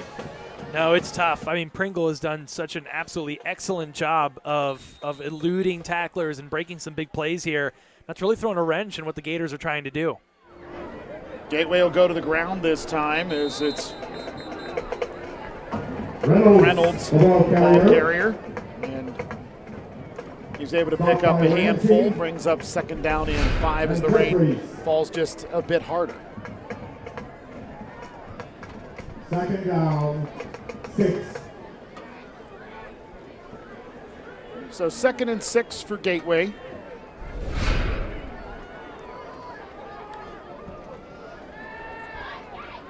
Pass complete. It's Harper. Harper down towards the 10, where he'll be brought down after a Gateway first down. So it'll be 1st and goal for Gateway at the 10. And Jenkins. Good play design. You got to be careful where you're throwing the ball as you get closer and closer to the end zone. And we saw Birch not have the best handle on that last throw, so just a quick short throw, and then you allow someone to get those yards after the carry. Handoff, Reynolds. Reynolds wiggling his way towards the 5. He'll get to the 4 before he's driven back. And somehow Deontay Williams comes out of that pile with the ball. Everyone just scratching and clawing at whoever has the ball on both sides, trying to generate turnovers here. As you see Reynolds do a good job of covering that one up, putting his helmet down. You see Williams just ripping at it. Finally, they blow the whistle dead. Something to keep an eye on. 2 receivers right, 1 to the near side left. Reynolds running to the right. Cuts his way forward as he'll cross the line of scrimmage, get to around the 2 before he is brought down. That'll bring up 3rd down and goal from around the 2. You wonder if they happen to come up short on this next play, what the appetite for a field goal would be. I don't think there's any doubt that Plaskin can nail it, obviously, from here. But do you feel comfortable having just a potential 2-point lead with not a ton of time left in this game and an offense in the Wolverines that just drove it down the length of the field? Into the end zone for a Gateway touchdown. Jameer Harbor catching that one from Birch. So Birch to Harbor from 3 for 6. Well, that's always the best option. Don't have to play that hypothetical mind game whenever you're able to find that separation, get a receiver in the back of the end zone by himself. And Harbor, not someone who we've seen all that much of this year. In the preseason, we heard about him and Reynolds duking it out for the majority of carries in the backfield as the Gators take a timeout here. And would be probably savvy of them to go for 2 here, Adam. Yeah, I think the thought process is, right now Gateway has not shown the ability to stop the Woodland Hills offense consistently. So since they're not able to do that consistently, you want to keep Woodland Hills at bay, keep them down by 7 or more, because they clearly have had troubles throughout the year making PATs. They got lucky on the 2-point conversion earlier with the backup quarterback, Austin Wells, lateraling it to an offensive lineman who, heady enough, took it into the end zone for the 2-pointer. But still, that's something you can't rely on happening, not to mention the fact that O.C. Diafukwa, while he looked good on his 1 PAT today, hasn't had a lot of experience this season doing it. No, that was his first PAT made this season. So now you see the offense does trot back out there, but to bring it back with Harbor, he was in the mix for that top running back position. It shows you just the depth that this team has offensively, that a guy like him can make plays even for the backup running back position. So Gateway going for 2 here. Birch is hit as he hesitated before releasing the football. Woodland Hills came on a late blitz as Noah Hutcherson came from the left to the quarterback. So Gateway right now up by 5. Yeah, 5 or 6 wouldn't have mattered. But going for the 7 there obviously does make a big difference. Now you've got to rely on your defense to come up big. You do, which, for most of the season has been the bread and butter for this Gators team. So, I would still be willing to put some money on them, even though they've struggled through parts of this evening. And we also have to think, is it going to be Wells or is it going to be Pringle out there? We saw Wells come in and throw the touchdown pass, but Pringle's been the one that's been making most of the plays tonight for the offense. It'd be interesting to see if the junior Wells is tasked with going back out there and driving the length of the field against a really talented Gators defense. But that's assuming that we don't see a big return here from a very talented return unit for the Wolverines. So coverage obviously an issue here, followed up by the Gateway defense. Now we saw the Gateway defense come up, make a big play against this Woodland Hills team last year in similar circumstance. Obviously, there was a bit less time in the game when Woodland Hills got the ball and an opportunity to try to win the game.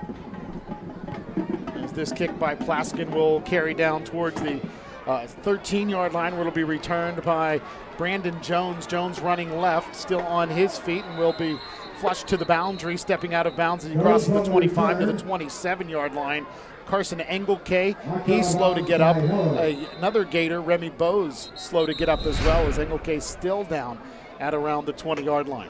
Yeah, and you'll see Engelke here, or you might see him on the left of your screen. He's going to get sort of blindsided here, right there.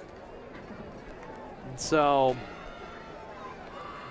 not sure if that was hip, ribs, head, but he took a hit that he was not expecting, and he's got both hands on his helmets. And if that is someone who's out for any extended period of time, let alone tonight in a one-score game, Engelke has really been a difference maker on the defensive side of the ball, and he's your long snapper. So that's, you know, a double whammy when it comes to losing someone who's a big-time contributor. It looks like he's grabbing at his leg a little bit, which it did look like that hit was a little low on him there. Yeah, it looks like it's Deontay Williams, who was the return man on the other side, who came up and came from the blind side onto Engelke. And Carson Engelke, I think more than anything, may have had the breath knocked out of him. And we talked about this earlier, Vince. Sometimes, you know, you hurt more when you get hurt than when you get injured. You know, those temporary injuries where, you know, you get the trauma to a bunch of nerves all at the same time. And that's what happens when you get the wind knocked out of you. Let's hope that Carson Engelke is able to catch his breath and return to the lineup right now. It doesn't seem like he's going to be coming back anytime soon, though. And that's helpful for the Woodland Hills offensive attack here, who sends twins to either side stacked. To the ground go the Wolverines. And it's Brandon Jones, the ball carrier, stacked up at the line of scrimmage. Check that was not Jones, it was Sybils, and making the tackle for Gateway was Matthew Brooks. Gain of 1 brings up 2nd down and 9. And it's Pringle who's back in for the offense here, as he was making the Gators pay with his feet before he took a couple shots to the ribs and had to check out for a little bit. See what he's got cooking here as this dips down under 9 minutes left. What a great finish here. Again, the receivers stacked to either side, 2 on each side. Pringle pressured, retreating, setting up what I don't know if it was a screen or not. There was no eligible receiver in the vicinity. The pass was headed towards the offensive tackle, Kellen McDonough, and the side judge over there. I see he says no one in the area, so Bill Heidkamp will drop the flag. And that's the exact right call. There was no one anywhere near there. Pringle just let that one go out of desperation, and he's going to cost his team here. Yeah, I think he saw a white jersey and said, I'm going to try to get it to him. Well, it worked out well on the lateral on the 2-point conversion from Wells to the offensive lineman Jeffries, but that time the pass to the offensive lineman McDonough Intentional grounding. turns into intentional grounding, as you hear. That's a 5-yard penalty from the spot where the ball was thrown. Loss of down. 4th down. 3rd down and long. Now, we heard Bill Heidkamp say 3rd down. He said 4th, but it is 3rd. I mean, he said 4th. 3rd down. But they clear that up, and it is 3rd down, but 3rd and a very long way to go. Here's the ball's back at the 9-yard line.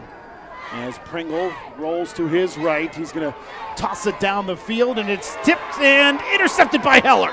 Heller kept his eyes on it and comes down with it. The INT for Elijah Heller, and the Gators have the football inside of Woodland Hills territory at the 36. Oh, and how about that young man coming down with the ball?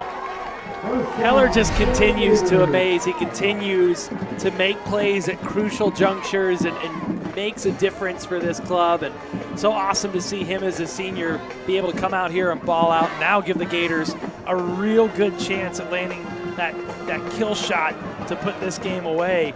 The offense still got about 36 yards to go. We'll see if Williams and company can force a turnover of their own, but you got to feel good if you're the Gators. You're finally in the driver's seat here with 8:38 left to go. So Elijah Heller, the diminutive defensive back, wears the turnover chain on the near boundary as Woodland Hills calls a timeout. I don't know, though. I think Christopher Horton had the better reception, though. You think his INT was better? I think the reaction may have been better by everybody in the stadium. It was 4th down, and Woodland Hills had the ball threatening on Gateway later in the later stages of the second quarter, and the pressure by Dow and the interception by Horton. And when you see a 320-pounder catch the football like that, you get excited. And I think Heller may have had a little bit more true style, but in style points, I think you give it to the big fella. Oh, absolutely. All kidding aside, Horton with a timely play, and Heller, he had to go up and get that one at 5'7". He was in a crowd of guys, and it just shows again how he is able to just somehow make plays that it doesn't seem like an undersized defensive back should be able to make. But he went up in that crowd, he high pointed the ball, he was the most aggressive, and he made sure that he was going to be the one that came down with it. And that's why he continues to make such a big difference. It's less sometimes the physical attributes, just mentally the way he plays. Trips right, one running back to the right-hand side of Birch. He's going to hand off to Reynolds, who slides his way inside of the 30 and brought down at the 27-yard line. So a gain of 9 on 1st and 10 brings up 2nd and 1. Excellent job getting out there. You see a couple of linemen getting out, pinpointing who they got to go to, and then driving guys downfield, allowing Reynolds to get to that second level of the defense. Nice 9-yard pickup on 1st down. Trips right, Birch looking right, throwing right, complete. Patrick Body, he's got the 1st down. He's inside of the 20. He's headed towards the goal line as he sidesteps a Wolverine, and into the end zone goes Patrick Body with a style points TD. And there it is. That might just be the blow that does it, that separates the Gators from the Wolverines. They've hung in tough here, and I'm not ready to write this one off just yet. But finally, we see the Gators put themselves in the driver's seat and flash those talented players and flex the muscles they have offensively. Body breaks one tackle, slides past another one, and somehow cuts it inside, getting past Brandon Jones into the end zone for a Gateway TD. I don't know how he stayed in bounds, but an incredibly savvy play there. Plaskin on to attempt the PAT. Good snap, and the kick is up and good. Plaskin's kick is good. So the Gators come through there, and good to see Carson Engelke back in. At least it's a long snap, that one, on the PAT attempt after the Patrick Body touchdown. Yeah, he's a big piece of that puzzle for the defense and at the long snapping position. But again, Body, every time he touches the ball, he is someone that is an absolute threat to take it to the end zone. And you see there, he is kind of a lot of what Deontay Williams embodies on the other side. You've got to give him space because he is just so elusive. But when you do, you make it just that much harder to close in and make the tackle. And he knows that. You see him, he'll go a little backwards before forwards sometimes. He'll go sideways instead of going north to south. And you just never know what he's going to do because of that. He's just so elusive and hard to bring down to the turf.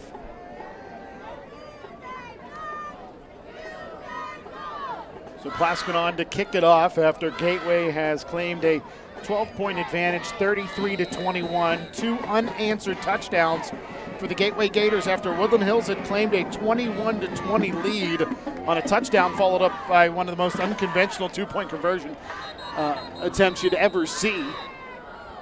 And now Woodland Hills is going to get the ball at the 35. Yeah, Plaskin has had an issue with that this season. That's the 4th or 5th time we've seen him kick a ball out of bounds. He's been so good in so many facets of the kicking game. Free kick out of bounds by the kicking team. The receiving team has chosen to take the ball to 25 yards from the previous spot. 1st down, 35-yard line.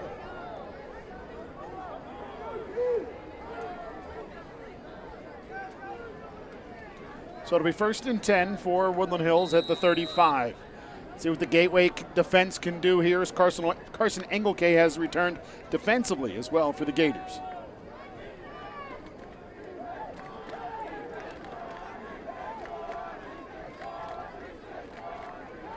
Low snap, but Pringle's able to corral it. Rolling left. Now he's going to roll back to the right as a flag comes in.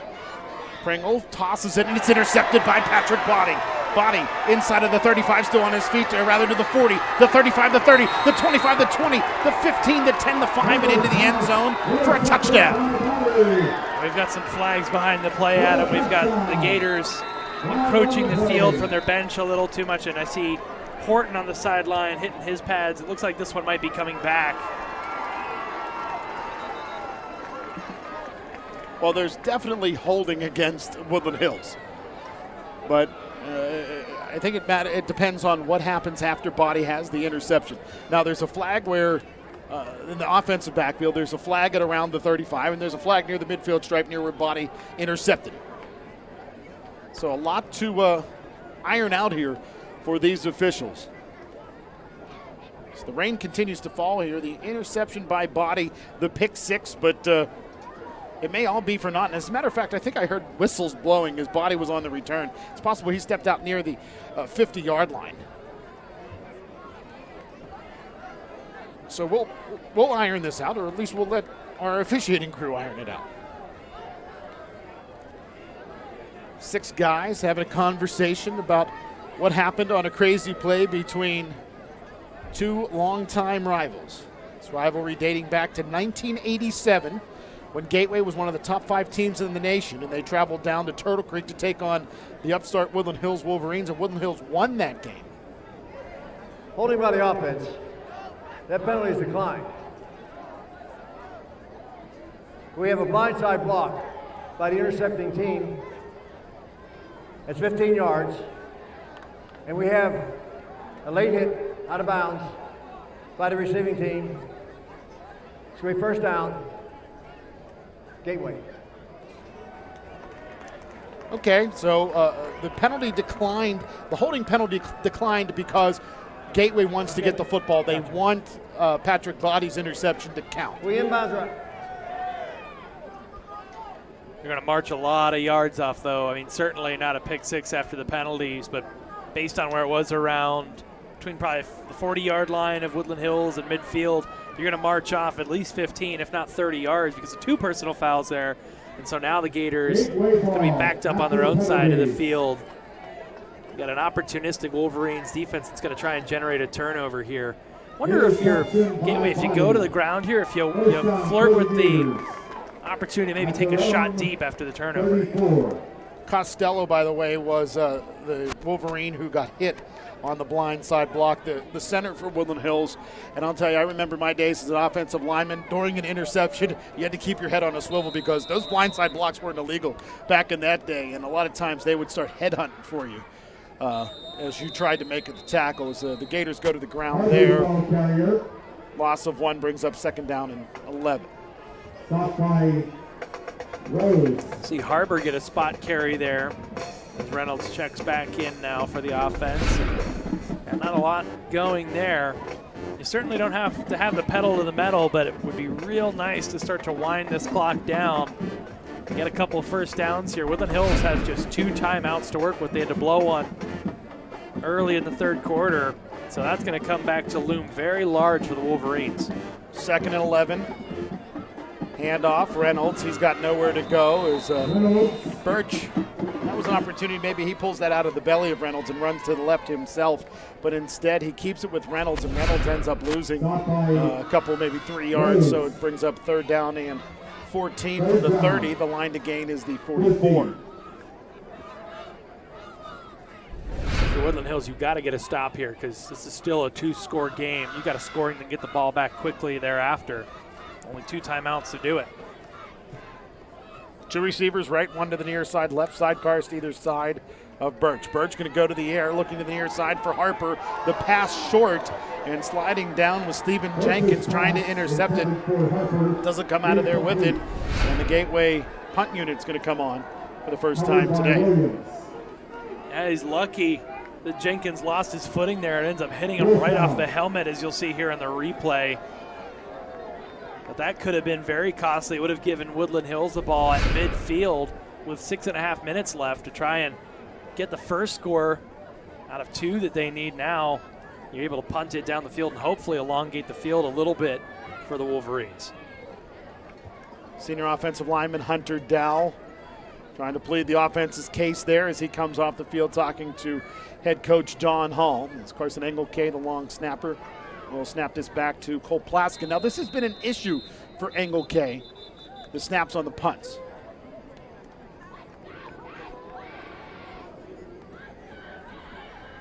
The flag comes in. Delay the game by the offense. 5-yard penalty remains 4th down. So that moves the ball even closer to the goal line. And getting back to that, Carson Engelke, he's been great snapping the ball on field goals this year.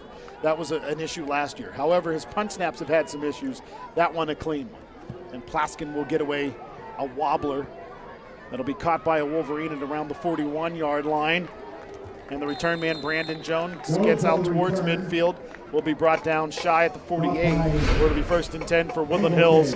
And Woodland Hills has to move quickly here as they are down by 2 scores with 6:16 to play. Well, they've got the athletes to do that. They certainly do have time. 6:16 is not a ton, but if you can score quickly, not have to use these 2 timeouts, you can give the ball back to Gateway and not have to go for the onside kick necessarily. Especially after that last drive, really disappointed to see the Gators unable to move the ball at all on the ground after being able to do so pretty well throughout most of the evening. Trips right, 1 receiver left. Pringle, who's still favoring those ribs on the right side. Looking left, now throwing it across the middle, crossing route complete. And Gene Edmondson on the reception, and Pringle pays the price, as does Edmondson, as Pringle was hit hard by Remy Bose as he released the football. And Pringle might have to come out again, and he's going to stay in. That's one tough customer. I mean, he has gotten shots to the rib cage just about every drive that he's been out there, but credit to him, he was able to deliver that ball and move the chains. That was a big time throw by the quarterback. Trips right, 1 receiver left as Pringle's in the shotgun with a sidecar to his left. He's going to hand off. The Wolverines going to the ground here as Brandon Jones is the ball carrier and Remy Bose is the tackler. A gain of maybe 4 on the play to the 35. Be just over a gain of 3 on that play, so 2nd and 5 or 6.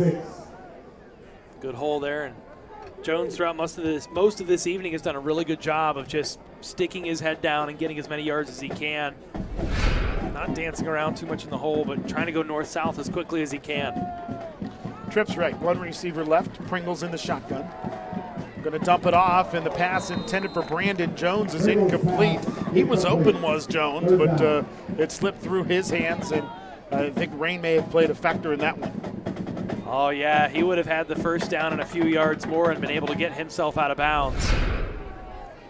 That's one that Jones is going to want to have back. As you see, Pringle even puts that ball right where it needs to be. It was a good throw.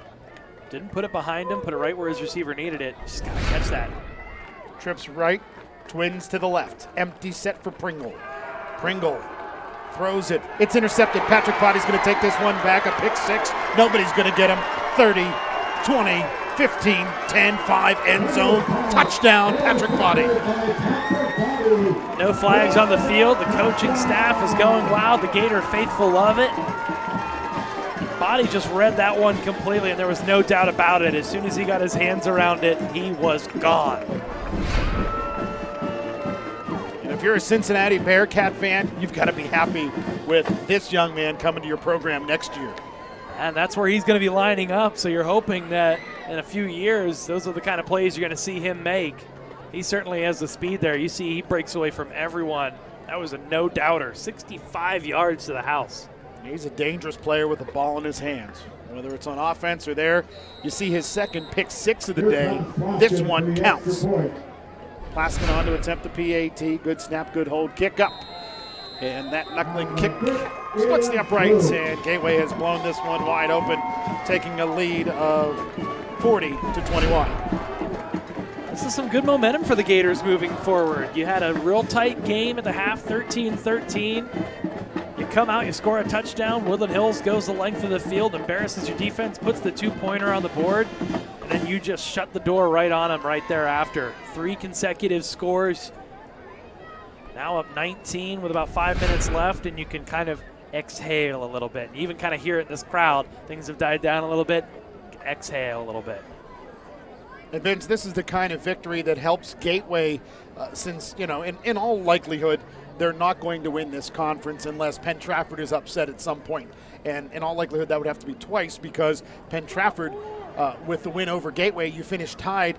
They win the conference to the Penn Trafford Warriors. So you head into the playoffs with what looks to be a big win over Woodland Hills.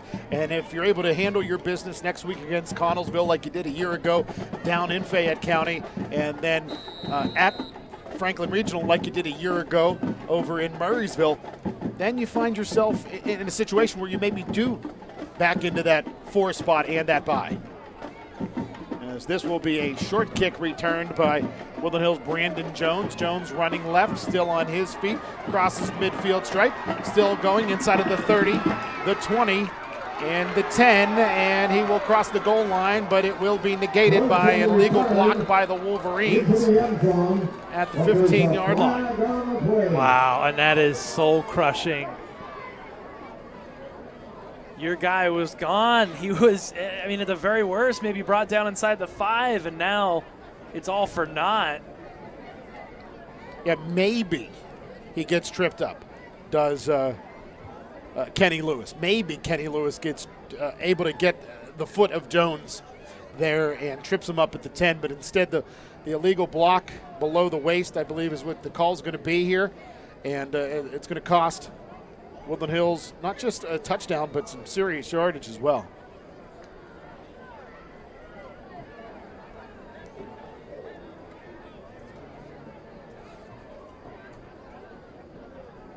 It's going to be a 10-yard penalty. They're going to spot the ball at the 25 after the penalty at the 15. We'll check in with our referee. Block in the back by the offense. 10-yard penalty, first down. First down for Woodland Hills at the Gator 25. Trips right, one receiver left. New quarterback in for Woodland Hills is Austin Wells. Wells running left. He'll pick up a couple before he's brought down by Matthew Brooks. So a gain of about 1 there as you see the illegal block in the back, which negated a touchdown. Take one more look at this one. As the player blocked was Dallas Harper. And he clipped his leg out. I don't know that's the block in the back, but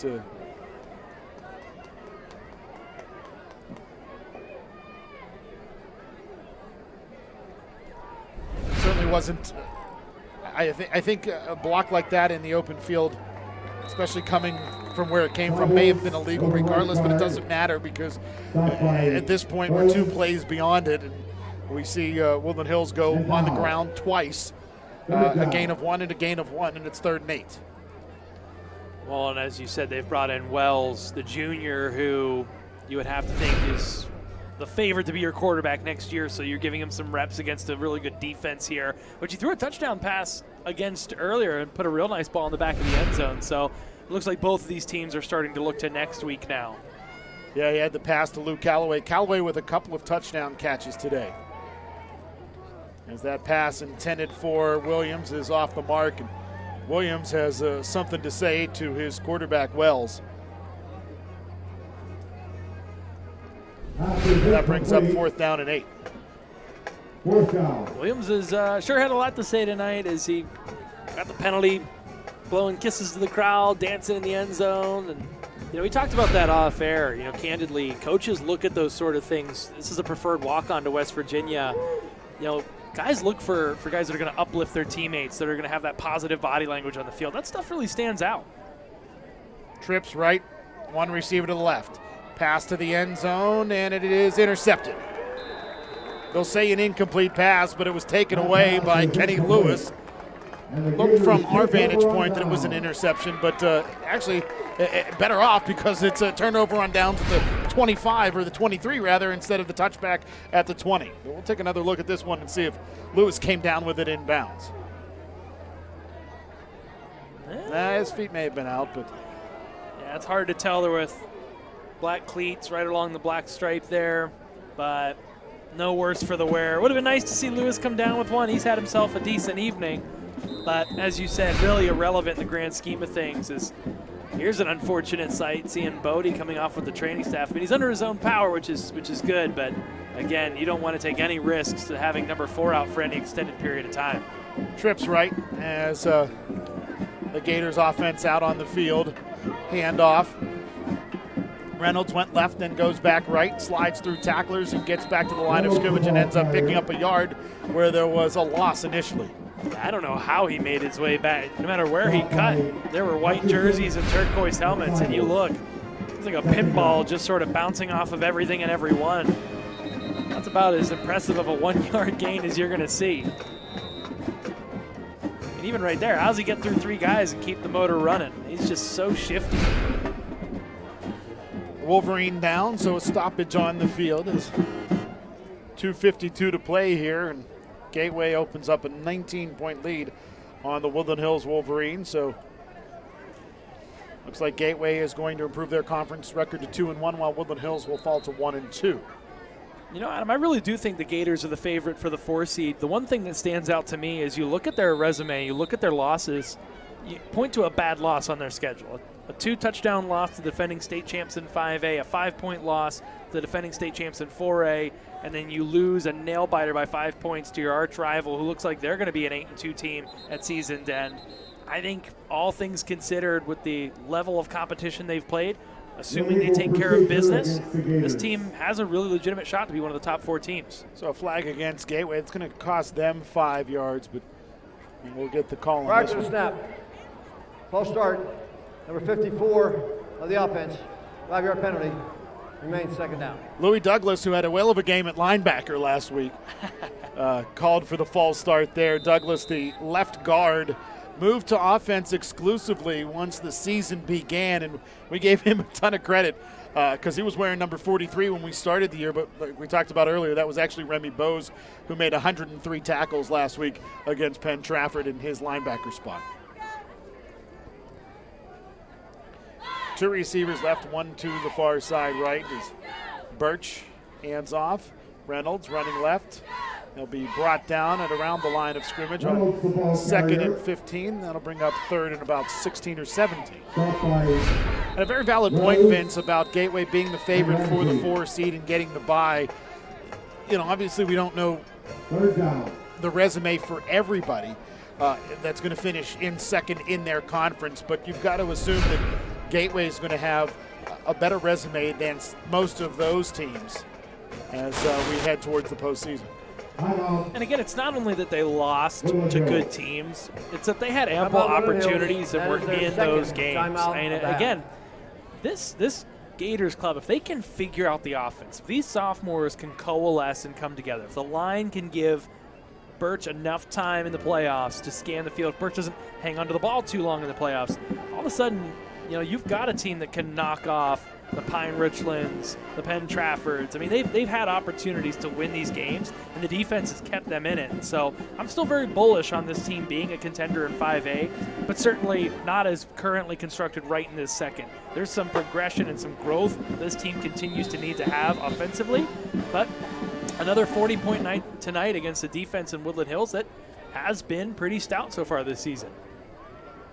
Straight drop back, Birch going to dump it off. Reynolds hit along the sideline. The ball pops loose, and Reynolds is going to be brought down shy of the 20 and around the 18. So a short gain of 1 on that play brings up 4th down and 15. But Vince, getting back to Woodland Hill, or rather the Gateway Gators headed towards the latter portion of the regular season and the playoffs. I think this game, not only because you score 40 points, but it's a confidence builder because you were on the ropes. You were tied at halftime. You were down by 1 in the second half, but you were able to come back and win this football game and, you know, for all intents and purposes, win it decisively.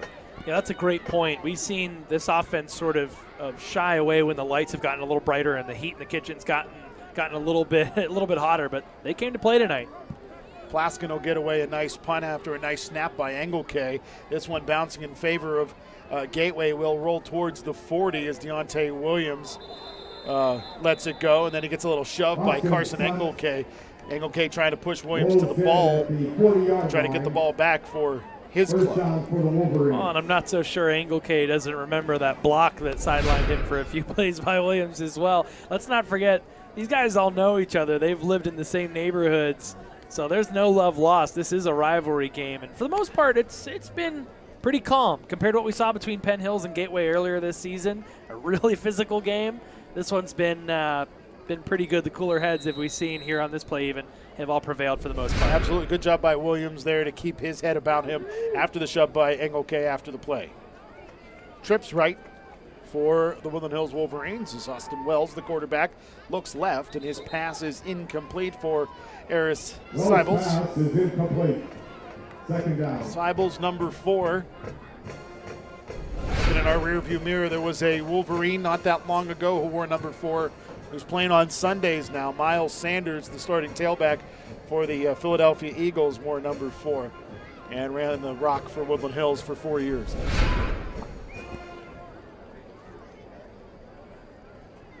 Trips right again as Wells is in the shotgun with a sidecar to his left. Wells pressured, rolls, hit as he releases the football, and they're going to say an incomplete pass. The arm coming forward, and Wells is a little slow to get to his feet. As Kellen McDonough was trying to help Wells up, but Wells is not able to get up on his own. And the athletic training staff going to have to come out and take a look at Austin Wells. Anytime you get hit from behind like that as a quarterback, and again, you're not able to brace yourself or you're not expecting to hit, that opportunity's there to really get hurt. Hopefully Wells is able to shake this off and get up as we'll take another look. Wells certainly had some bright spots tonight. And I'm going to say I was really impressed with Pringle and the performance he put out there tonight. Some really great throws, gave his receivers an opportunity to make plays, and then in the second half, and that drive where they went down and took the lead, he was able to really make guys miss and make things happen. A couple different runs of nearly 20 yards. And thankfully, we'll see Wells get up to his feet and walk off. Again, next week, Gateway hosting Connellsville. It'll be senior night here in Monroeville as Gateway will host the Connellsville Falcons, who are 0-7. Gateway next week will be 5-3, but more importantly, 2-1 in conference. So Connellsville, no surprise, going to fall to 0-8 after falling to Penn Trafford. And Latrobe doubling up Franklin Regional. Trips right again. As the Wolverines going to go to the ground with the third quarterback to play today. And nowhere for Seibels to go as Patrick Body and Deontay Williams, little extracurriculars headed to the boundary. Parenthetically now in at quarterback Thomas Drake, the 5'10 junior for the Wolverines. So thinking about those scores that we just heard about, so you see Latrobe moved to 2-1 along with Gateway, but obviously they have the tiebreaker after blowing out the Wildcats here at home. So now you finish out your season against a winless Connellsville and a Franklin Regional team that still hasn't made much progress in the conference as well. Just one win for them. Trips left as the Wolverines going to go to the ground here on 4th and long. Thomas Drake hands off to Seibels, and Seibels is brought down. By Brooks and Dow. Matthew Brooks and Hunter Dow on the stop, turnover on downs, and it'll be Gateway ball here with less than a minute to go, and one knee, and that'll do it as Gateway will again improve their record to 5-3, but more importantly 2-1 in conference. Yeah, and another character victory for this Gator squad. Like you said, Wolverines came out the beginning of this second half, punched them right in the mouth, drove the length of the field, a convincing drive. Then they punctuate with a 2-point conversion to make it 21-20. And then from then on out, 27-8 the total scoring here in the second half in favor of the Gators. And they'll be glad to be able to put that heartbreaking loss in the rear view from last week and look for 2 tune-ups before they head into the playoffs. Undoubtedly a confidence builder for Gateway after it was a tie ball game at halftime, and the Gateway Gators overcoming that 1-point deficit because they came out of the locker room. Woodland Hills had to turn the ball over to Woodland Hills, or to Gateway rather. Gateway scores, to take a 20-13 lead, but then Woodland Hills takes a 21-20 lead in a most unconventional fashion on that weird 2-point conversion. But Gateway gets the victory with a performance and a gut check against a team that they didn't anticipate being this close with. They had to come out and win the game in the second half, and that's what they did. They did it in some different ways. I mean, it really was Birch making plays with his feet and being a field general more so than being the flashy drop back, throw it deep quarterback. Certainly had his fair share of completions down the field tonight, and I was really happy at how they continue to get Bodie involved in the offense. I think that needs to be a blueprint moving forward for this team, but they relied on their run game. They kept things buttoned up. They did have the 2 drives in the second quarter where there were some mistakes made, but outside of that, they played relatively clean football, and they did just enough to really blow things open in the second half. Talk about the performance a little bit more of Patrick Bodie, not just offensively but defensively. 2 interceptions today, 1 for a pick 6, 1 that was called back because of penalty. Yeah, this was the Patrick Bodie show tonight. I mean, he came out and really, really played well. I mean, that interception return for the touchdown was a no-doubter. He read the route perfectly, read the quarterback's eyes, knew where that was going. And on the offensive side of the ball, his ability to shake off defenders and just be so elusive in the open field makes him a threat against any level of competition to go from coast to coast with the football in his hand. And I feel like we may be beating a dead horse with the fact that Gateway's able to move the ball in the air off of play action because they've committed themselves to the run over the last 2 weeks. Absolutely. I mean, A has to precede B in this scenario. That's what makes the play action the play action. I mean, that's what creates that unpredictability, if you will, out of the offense. And if you're just doing it because that's what the play calls for, but you haven't been running the ball consistently, these defenses at 5A, they're not dumb. These coaches, they know what they see out there, and they're going to game plan for that. Last couple of weeks, as you said, they've had the ability to go out there, run the ball effectively, and keep defenses off of their comfortability. And because of that, we've seen the big plays the last couple of weeks have hit. Not enough against Penn Trafford. This week they were able to really cash in on those against Woodland Hills. Connellsville and Franklin Regional next week and the week after. And while it won't be a very tough test for Gateway, they can't sleep either of those 2 teams, though. No, I mean, you got to show up every week. These are still 5A clubs. These are still teams that are going to play hard and be coached well at this level of football, especially Franklin Regional. This is a team that's played teams close throughout the year. This is a team that has a good history. They have a new coach this year, but it's a program that has pride. It has some tradition with it. They're going to be up to play, especially at their home building. Might be senior night, end of the season. You never know. So, every game you got to come out and play your best. Vince, your final thoughts on today?